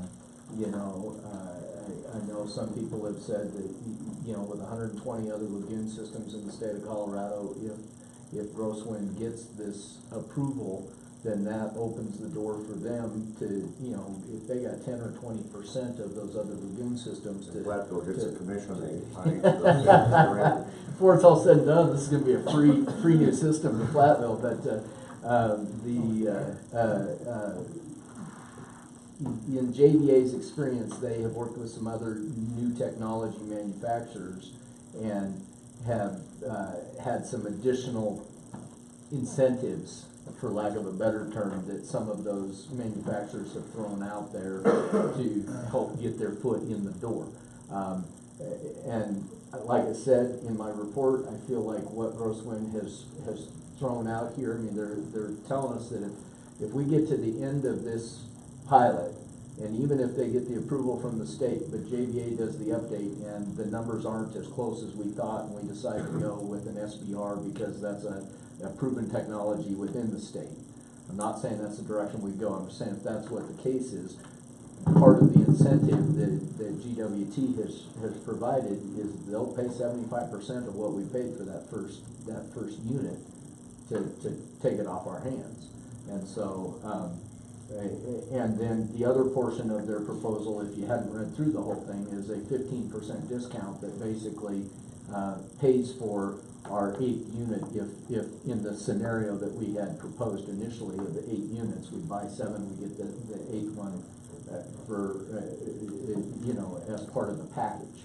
So now the 2.2 on that 15% discount for the whole package, the 2.2 million, that's just the RAB unit. That is not headworks, that is not all the piping, that's not the disinfection, that's not the new generator, that's not that 2.2 did not include relining the lagoons, right? That number was not. No, that's just the RAB equipment. So if we have to reline a lagoon or redesign a lagoon to be as a secondary clarifier or something along those, none of those numbers are there yet. So The only thing about paying the 600,000 cash, worst case scenario that you were just talking about, Larry, is there goes half of our matching money for the $1 million grant that we were planning to pursue with NOLA too. So that's another scenario that we have to review and consider and look at. I'm not trying to rain on the parade. I'm just saying there are a ton of details, and that's part of when I threw this at my boss this afternoon. It probably wasn't very fair to expect him to come in and have a discussion about it this evening. But I think we'll have a few more details tomorrow. Back to your original question, Spencer. I think we can get some. The only thing that I see probably having to pour in place would be the 10-foot or the reservoir to house that first grab unit. The rest of it, and the greenhouse. The rest of it, I think what Max explained with the portable tank to work as our grit remover and our solids and grit removal and probably a temporary bar screen of some kind somewhere. We could make do with that to make that part of it function. So. Well, once you get done with your meeting tomorrow's talk, and I think the next meeting or the meeting after, we have to get something from the board for approval. Okay. We're running out of time. So I'll work with you to put up a contract together, or start working on a contract together. You and I will discuss the bullet points of the contract, and Ms. Carberry will draft it. Okay. We need to talk some price too. Yeah. Okay. Okay. All right. Bringing the big guns over my head. There you go. Never pay retail. This sounds promising, Max. Thanks for staying the whole evening. Yes. Thank you so much, man. The entertainment's free. That was definitely the most people I've ever seen. I go to a lot of city council. That's the most we've seen here too.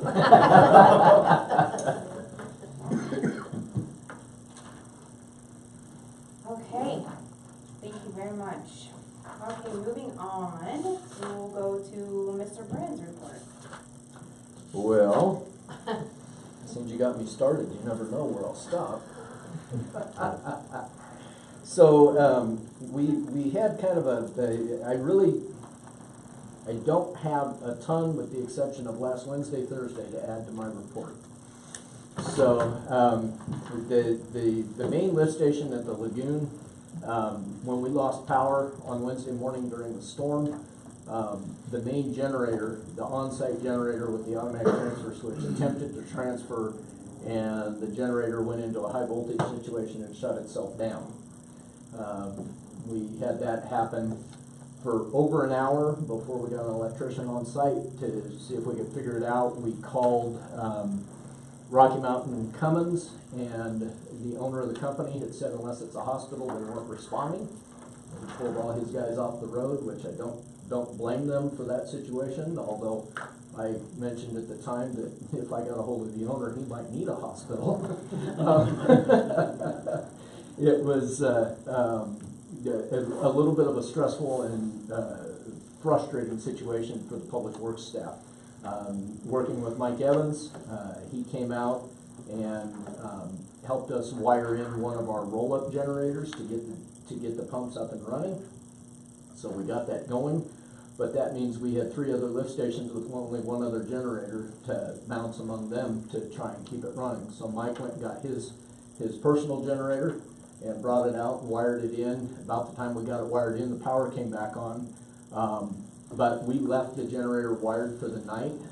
We didn't want to take a chance on those 50 and 60 and 70 mile an hour winds, taking out the power again and having to go through that operation again. So we just left the main lift station on the generator all night. We did put all the other lift stations back on regular power because then we had our 2 generators that we could get back out there fairly quickly if we needed. So between the power being out, the storm coming in, we had 3 of the 4 public works, or 3 of the 4 of us that were here during that time frame. 1 was on vacation. 3 of us We're here for over 30 hours between plowing snow and maintaining the generators and keeping the lift stations running and those kinds of things. I opted not to respond to any of the social media comments about our performance because they just don't understand what we were up to and what we were doing.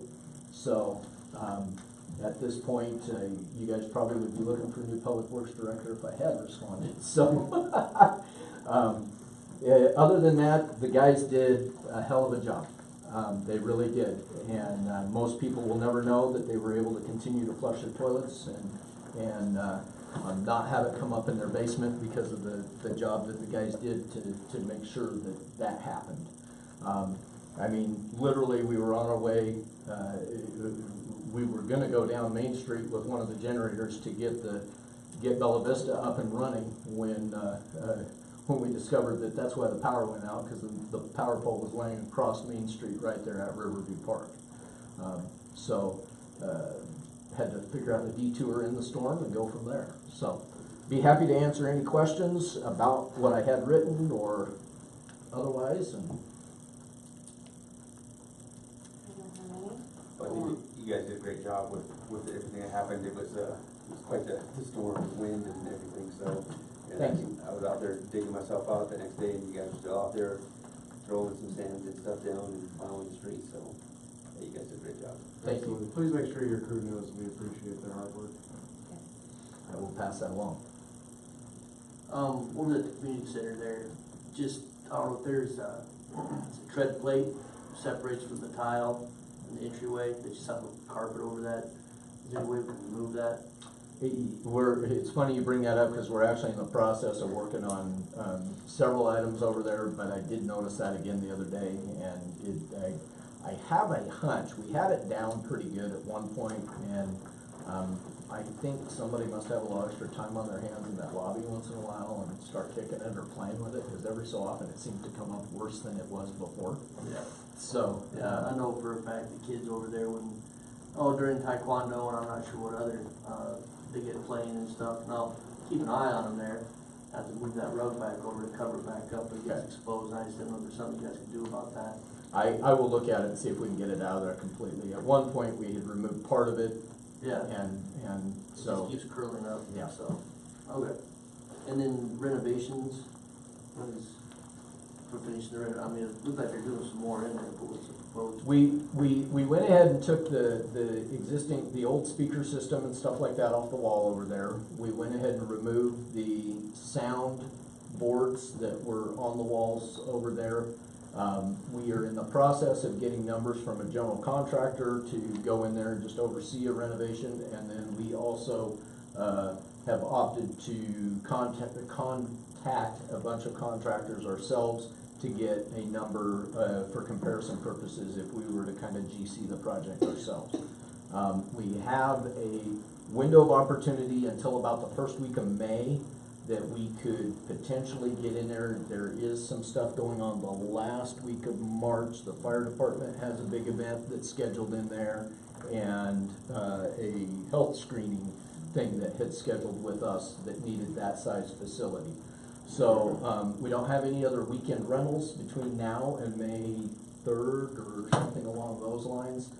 Spoke with Reggie on yesterday about the dance and Zumba and karate and Taekwondo, all that goes on over there. She was going to put in a request for the cafeteria at the elementary school for the month of April. So if we get favorable numbers and are able to pull the trigger and make this thing happen, then those events will probably be moved to the elementary school for the month of April. That way we can get contractors in and start the renovation and updating. We've got most of our contractors' numbers back. I'm still waiting to hear from the GC. He was still waiting to hear from some subs on his estimate for us. Okay. So. Are we staying close to the budget we had talked about on that, or? Just make it look good, right? Does that account for the canvas painting on March 31st, David? The what? No. No, they're moving to, she's checking at the elementary school. Okay. One I wasn't aware of, so. Thank you, Mary. I'm glad Mary's on top of it. Stay with that. At this point, I haven't gone over.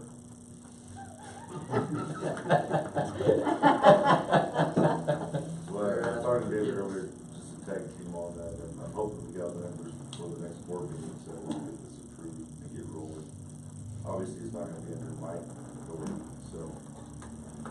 Just the floor goes over his authority. Thank you for jumping on that, that's real. It needs to get done sooner than later. So. Well, we're hoping that we can, sorry, Troy. No, we're hoping just to change it, I mean, just to give it a nice facelift, new flooring, new paint, new soundboards, or retrofit the soundboards, you know, from the 5 foot down, that, what's that stuff called, that? Phase coating. That's horrible. Fluffy wings coating. I mean, it looks absolutely horrible, and we just want it to look nice, so. We're trying to match the color scheme to the senior center sign, so like, it all just flows. So, have the least amount of money. So. Which doesn't always work. No, I don't have anything else unless there was any others there. Any other questions, comments, concerns for Mr. Brandon? Thank you, David. Ms. Carberry, we have your report. Yes, I don't have anything to add, but I'm happy to answer any questions. Do you have any? Any questions that came to us? All right, Mr. Rankin. No report from me. Do you have a good time? I did. I got a little bit of sun, and my youngest hit his first ever home run out of the park. Yay! Beach center. I heard about it till he fell asleep. Did he get to keep the ball? Oh yeah, one of the teammates' little brother, he's 3 years old, ran out there and got the ball. And it was pretty cool. But we played 4 teams from California. Needless to say, they play 24/7, 365, and we don't. But we played them close until the 4th, 5th inning, and then we just ran out of pitchers. But it was a lot of fun. Good. So Rolls game, Rockies game, and the golf was a good time. Good. One thing I want to talk to you about is, I think Adrian, you knew, I talked to community builders here a while back. I got a call Monday, and I got to Albuquerque from Jillian Sutherland from Community Builders. I had applied to host a workshop, and we got approved. So that will be May 7th on a Tuesday. She's going to send me some details. So I sent an email to Christy that we would be using the senior center that day. Tuesdays are slow. It won't be just us. The way it is a workshop. Community Builders is an organization that works with communities to do specific programs like downtown redevelopment. It's hard to explain, but a lot of programs, technical assistance to improve your community, attract business, so on and so forth, kind of like economic development. Right. So it'll be open. They're going to open up to the region. So they're going to keep it at about 50 attendees. Obviously, you will be the first. You'll be the first priority. Have it. When we talk about the senior center, this room won't work. Community center probably won't be done by then. We just don't know. I know the senior center housed about 80 for their Christmas meal. And like I said, Tuesday slow. 9:30 to 2:30 roughly, and they will pay for lunch. And she said, I have to invite her some place that'll cater. They'll buy it for us. And it'll be us and other communities in the area that want to attend the workshop. Then from 2:30, or that's till 2, then from 2:30 to 4:30, they spend time just with you on Platteville specifically. And that's the benefit of hosting a workshop is you get 2 hours of kind of instructional time, technical assistance from their expertise, their experts. So I'm glad we got that. I shot that out, and they had a lot of requests to host. And yeah, I'm trying to find the email right now. Jillian said that based upon our central location, and we had never made such a request, that she's going to be with us to host the regional workshop. That's cool.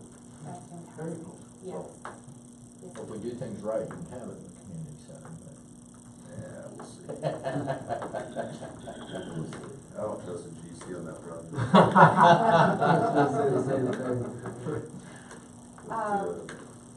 You had sent an email and updated me on Friday before you left. I sent a text message to everybody, but can you just go over that one more time? Remind me. County Road 21. What's that? County Road 21. Yep, County Road 21 and 66. Yeah. And Yeah, for Front Range meeting, I attended the week before I left. The nice conversation is CDOT is reevaluating their intersection safety priorities for all these intersections, and 66 and 21 has now become their number one priority, which means essentially when funding is available in July of 2021, that it would have the most probability of getting some funding. Will County initially, previously, and I talked to Elizabeth Rolford about this, had put in some funding. If you look at 1966, you have turning lanes, DCL, XL lanes basically on 66, but not on 19. County was going to put in funding to put the turning lanes on 21 as well. So Elizabeth Rolford, Commissioner Kirkmeyer, thought that was a good discussion we could have with them, because with the potential sand and gravel development on West Farm, I met with the new owner today, the vice president of the company, that probably won't be anything in the near future, but we have some time. But that would also increase that ranking because of the truck traffic. And the developers did say, not the developers, but the mining operation, said that 21 would be their main route. And they knew that they would have to put some money into that in that 66. And they did Lincoln I, I mentioned kind of 32 and a half, and I said I need this repaved. This is let's start talking, and we'll start talking next week. So is the 2021, is that soon enough for the mining operation? Oh yeah, they're not going to have it probably the next 5 years. Okay. Great. They purchased this, and we kind of tying two topics together here. They purchased this as a reserve for their future operations. But we still need to, I still want to, this year, the next few months, or at least by the end of the summer, have a new PD, annexation, their PD agreement in place, and probably rezone the property. But I want, because I told them, I said, I can't wait 5 years to repay that road. And the vice president said, well, we have acquired the agreement, and we know that road needs to be paid. So it all kind of ties in together. But that's good news, but it's still down the road as far as funding for those improvements. yeah, well, it's a little more light at the end of the tunnel. And then CMAC. CMAC, Yes, yeah, please. Carl did get his last grant application. Will County was able to pull off a swap with CDOT on exchanging some funds, basically. They're going to basically subsidize the CMAC vehicles in exchange. Simplistically, they will get the CMAC funds to go to the vehicles to finish some other CMAC projects. And I should hear about that. Now the federal process is off the table, so now, in essence, CDOT has to negate that process and start a new process with Will County. So they thought probably 90 days, roughly, before they come to us with an agreement, and we'd still pay the 17.21%. So, you have to hear about that. Yes, thank you. That's fantastic. Welcome to Allergy, Colorado. Wow. You're good. Now, we had left in the budget money for Carl to get him a police cruiser in 2019. We used the money for the one he just got the 2018 budget, I believe. So there is money there for him to buy another one outright with town funds. Obviously, you'll recommend what you want to do with the CMAC funding, but I do remember our old GC, David Brand, asking for a new truck in budget season as well. So I would ask you to keep that in mind in your discussion. I didn't say a word. That's I'd like to know what happened last week. You'll never know. They drained your account. It's a Platteville state. Yeah, I know Dave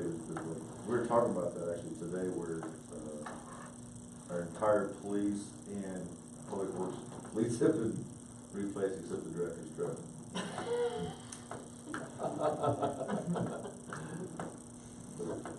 Otherwise, I really don't have anything else to add. Got meetings coming up, Harvest Daze meeting tomorrow. Next week, Daniel starts the loss control audit, I think on Tuesday. Let's just get back into swing of things. Fantastic, thank you. The Harvest Daze committee meeting is tomorrow? There is a Harvest Day committee meeting tomorrow. It will be here at 1 o'clock. I'll send my wife. I believe she's on the email list. Oh, she is? Yes, she is. Oh, never mind. I will double check, but yeah. I'm not asking David or Carl to attend quite yet, so. Yeah, it's the first meeting of the year. I'll look at it later, but I'm pretty sure Devin has her on the list. Missy Clark, yes. Okay. She's there. I don't have anything to add. That was what I was gonna say, was we have a Harvest Daze meeting tomorrow at 1 here. So do you guys have anything to add regarding committees? Couple questions. They're asking about, we've got a waffle truck set up for the Easter egg hunt, and sales of the food, is the town gonna charge a sales tax or a fee for anything like that? So any of the fees that are incurred, the committee, youth committee can keep. They'll just need to get a, Mary, what's it called, that Devin does for Harvest Daze, a food truck? Permit? Yeah, they have to be permitted, a temporary permit. Temporary permit. Okay. From the health department. So you probably just talk to Devin directly on that one.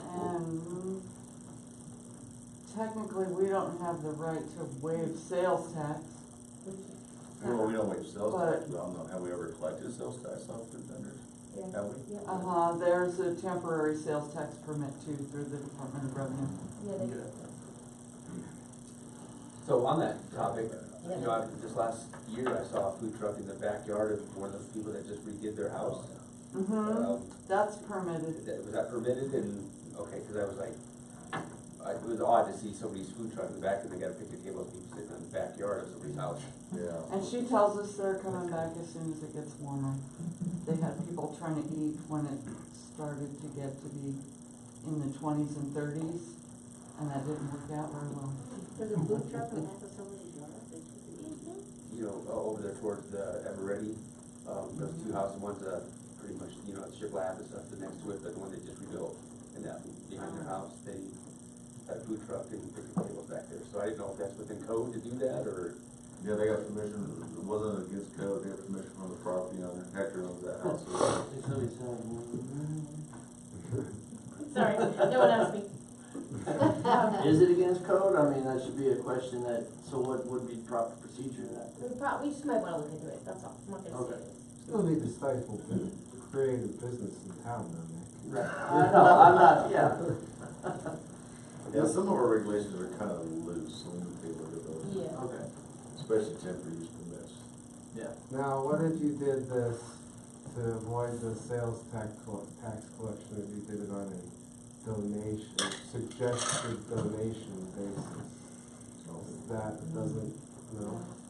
Well, the youth committee's using, so a percentage or a fee, is what explained, that the food truck would come in, they charge so much, part of that would be like a fee that we would, the committee would charge and be able to recoup for accumulating some funds to, you know, fund other events through the summer, and didn't wanna, take too much off there with other taxes and other fees, I guess, supposedly. I can't imagine the sales tax off that would be very much. They gotta pay state, there's nothing we can do about state, first of all, Okay. so. Yeah, and that's 2.9%. Yeah. But nothing that needs to be like taxed for the, I guess, the income for the committee, that's just. We won't have Nothing any. for that, no. No, we won't have any permits or anything outside. And the sales tax, the person buying, the customer pays that. Right. Right, okay, alright. So that won't go against you, yeah. Yeah. Okay. Yeah. So yeah, the ultimate goal is just to raise money for the youth committee. And that's gonna be at Easter, you said?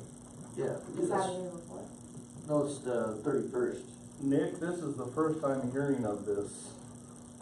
and no offense, but the Easter egg hunt is a Lions Club event, so. Well, we talked about adding more to it. Oh, I know. Versus, and this probably discussed next week. Like the waffle truck, this is the first I'm hearing of this.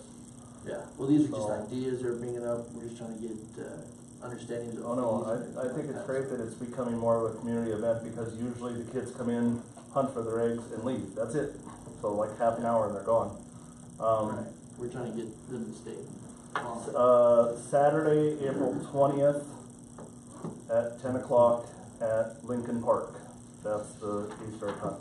Okay, so this is, March 31st at 2. Oh, you're talking about the canvas painting then, aren't you? Yes. Oh, I'm looking at the wrong email here. Oops. Yeah. Okay. And Sounds like yeah, I apologize. we're gonna have a food truck. I'd love to have food at the Easter egg hunt. The other thing was, is there any rules or regulations for a Facebook page advertising the youth committee? Yes. Okay. Can the committee run that, or does that have to go through town hall? That should probably go through town hall. That's probably the best way to do it. So set up Yeah, I don't know, do we have a Facebook page? Okay, yeah, let's go through that. It's the best way to do it. Would it be okay if they created the ad and gave it to Devin, and if town hall approved, then they don't, all Devin, and all you have to do is say, okay, that looks great. Yes, yes, Okay. I would just suggest that it be on the town's Facebook page as opposed to any other Facebook page, just to be, transparent. yeah, exactly. Just trying not to add more work to town staff. Right. Yeah, I know. Understood. Yeah, no, I think it can just be, here's what we'd like to put on the Facebook page. Yeah, but just. Yep. Right, if she maintains it anyway, it's not gonna. Right. Yes. Very much. The Parks, Trails, and Trees Committee met last Tuesday. I was in Oklahoma, so Mayor Sandoval covered for me, but I wasn't able to get with her. So they talked about having actually Mr. Hatcher spoke with Amy Lentz from CSU. She's a horticulture expert. He's working on getting her to do a presentation to the committee in regards to what type of trees will thrive in Colorado at this time. We've kind of had some change in climate, some other changes in what type of trees are taking, it sounds like. So we're all going to get educated on that. We talked about doing a farmer's market in town, and Mayor Sandoval put a poll up on social media in regards to that. I think that's a great idea. I would love to see that happen, and whatever the board could do to help out with that when the time comes, I hope you guys will be on board with it. We want to put together a shared drive. So Kendra, we'd like to have a place where we can pull information and not have to wait until we have a meeting to kind of disperse that information to everyone. So is it okay to have a Dropbox set up for the Parks, Trails, and Trees Committee that we can all, we just can't correspond through that, I guess. Right, yeah, you just don't wanna have a quote meeting everybody emailing back and forth. The Dropbox box is a much better idea, cause people can just put stuff in there, drop it in, and then other people can read it, and there doesn't have to be a back and forth, so that's a really good idea. Okay. So I think we'll work on getting that, and then we'd like, one of the things that I think one of our first action items is we're gonna have a meeting, our next meeting actually we're in 2 meetings. We have a meeting in May. Then after that meeting, we'd like to go and paint the signs of the parks that need to be addressed. So Lincoln Park for sure, and then I think Riverview and Coronado as well. So I don't know what that takes as far as permission from us. Just grab your Paint brushes. Yep. Perfect. David, you have any GC involved in it? You know, probably the picture of Abraham Lincoln will come off of the sign. I don't know if that's totally been decided or not yet, but I don't want anyone to be butthurt about it. But the sign is in disrepair and it needs to be addressed. So That's a technical term. Hey, you know, when it comes to stuff, that sign's been there forever. That sign used to be over by the old cabin. So just when I've learned the hard way, is go to the museum and talk to the historical society, or someone that, like Shirley Davis, or someone's been here a long time, because, well, a long time ago, you didn't cut down a tree in this town in a public park unless you ask questions first. Absolutely. And those are the ways to go. I know Miss Davis well, so I'll get in touch with her about it. Thank you, that's all I had. You know, we're working on a lot of different things, but, there's maybe a sign at the dog park as well. Sorry, I'm gonna jump back in. Mr. Hanson, I can't remember his son's name again. Yeah, Jason. Yeah. Is working on he'll probably do a presentation to us about this dog park upgrade. I think one of the things that we'd like that he might try to petition to us potentially is maybe getting some more signage for the dog park, like adding it to the sign on Grand Avenue, pointing it down towards there, and then a larger sign actually at the dog park, potentially. We have one in the shop that I ordered that has dog park and volleyball. I like the sign I put in front of the senior center, community center, same type of sign. We just haven't installed it yet. We're waiting until the spring. But at the actual park, dog park itself, yeah, I definitely need some signage over there. Why don't we wait till the presentation from the Boy Scout, and we'll just try to work with them as we can with that. Maybe they might, the sign may be part of its purview, I don't know. You know. And jumping out of committees to one topic, I guess, what can the town do to get a one of those speed trailers that we, you know, even if we rent it during the summer months, I don't know what that looks like, but it seems to be a problem with speeding in different areas of town, and I think that, you know, I find myself going faster than I should sometimes. I think that just kind of gives you a reminder of, hey, you need to slow down. Actually, Carl was looking at me before I left for vacation. I sent him a company that sent me some information on basically permanent solar and speed trailers, and there's a grant opportunity. I just haven't touched base with him on what he found out. So I can talk to him about that, see what he found out. That'd be great. I think it would be a benefit to the town. I think I agree. A speed trailer is nice because you can just hit your problem areas for periods of time and monitor and then see how that goes. Did you get that light working on the stop sign again? I noticed that was out last time I drove by. Which stop sign? The one up on Circle. 32 and a half. 32 and a half. Oh, yeah, I saw it here the other night. Was it on? Yeah. I was gonna say they were both on during the storm. That's the last time I was here all night.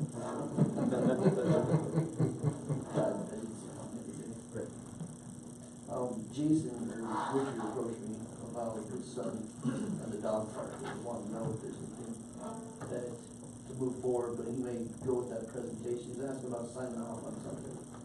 I don't know who would sign off. Maybe something you should bring up. Or he needs to bring up there with you. He wasn't real clear on it there, on what he needed to sign off on, so. He had previously mentioned working with Amy Cross, and then she would be the representative, if you will, for his Eagle Scout project, but that he would have to come to the board or the committee or both of them. Okay. And chances are he'd go to the committee, I'm assuming, first, get the committee's blessing, and then come to the board to get the board's blessing. Is how I see that happening with the committee behind him. Okay. Which we unofficially kind of had that already, right? So yeah. It would be a fairly easy presentation to the PPP. I think it is going to warrant a presentation to this board as well, though. The Eagle Scout Park? Yes. Dog park? Yeah, every Eagle Scout project, they always come to the board. Part of the project is to do a public presentation to the board. Yes. Okay. I'm not sure, though. I'll reach out to Mr. Hanson just to clear that up. Yeah, if you would. I mean, I'll see him tomorrow, but I'll let him know that, you know, the presentation, and then maybe at that point, give you a photo. Yep. Fantastic. Anything else before the board? All right, we stand adjourned. Thank you, everybody.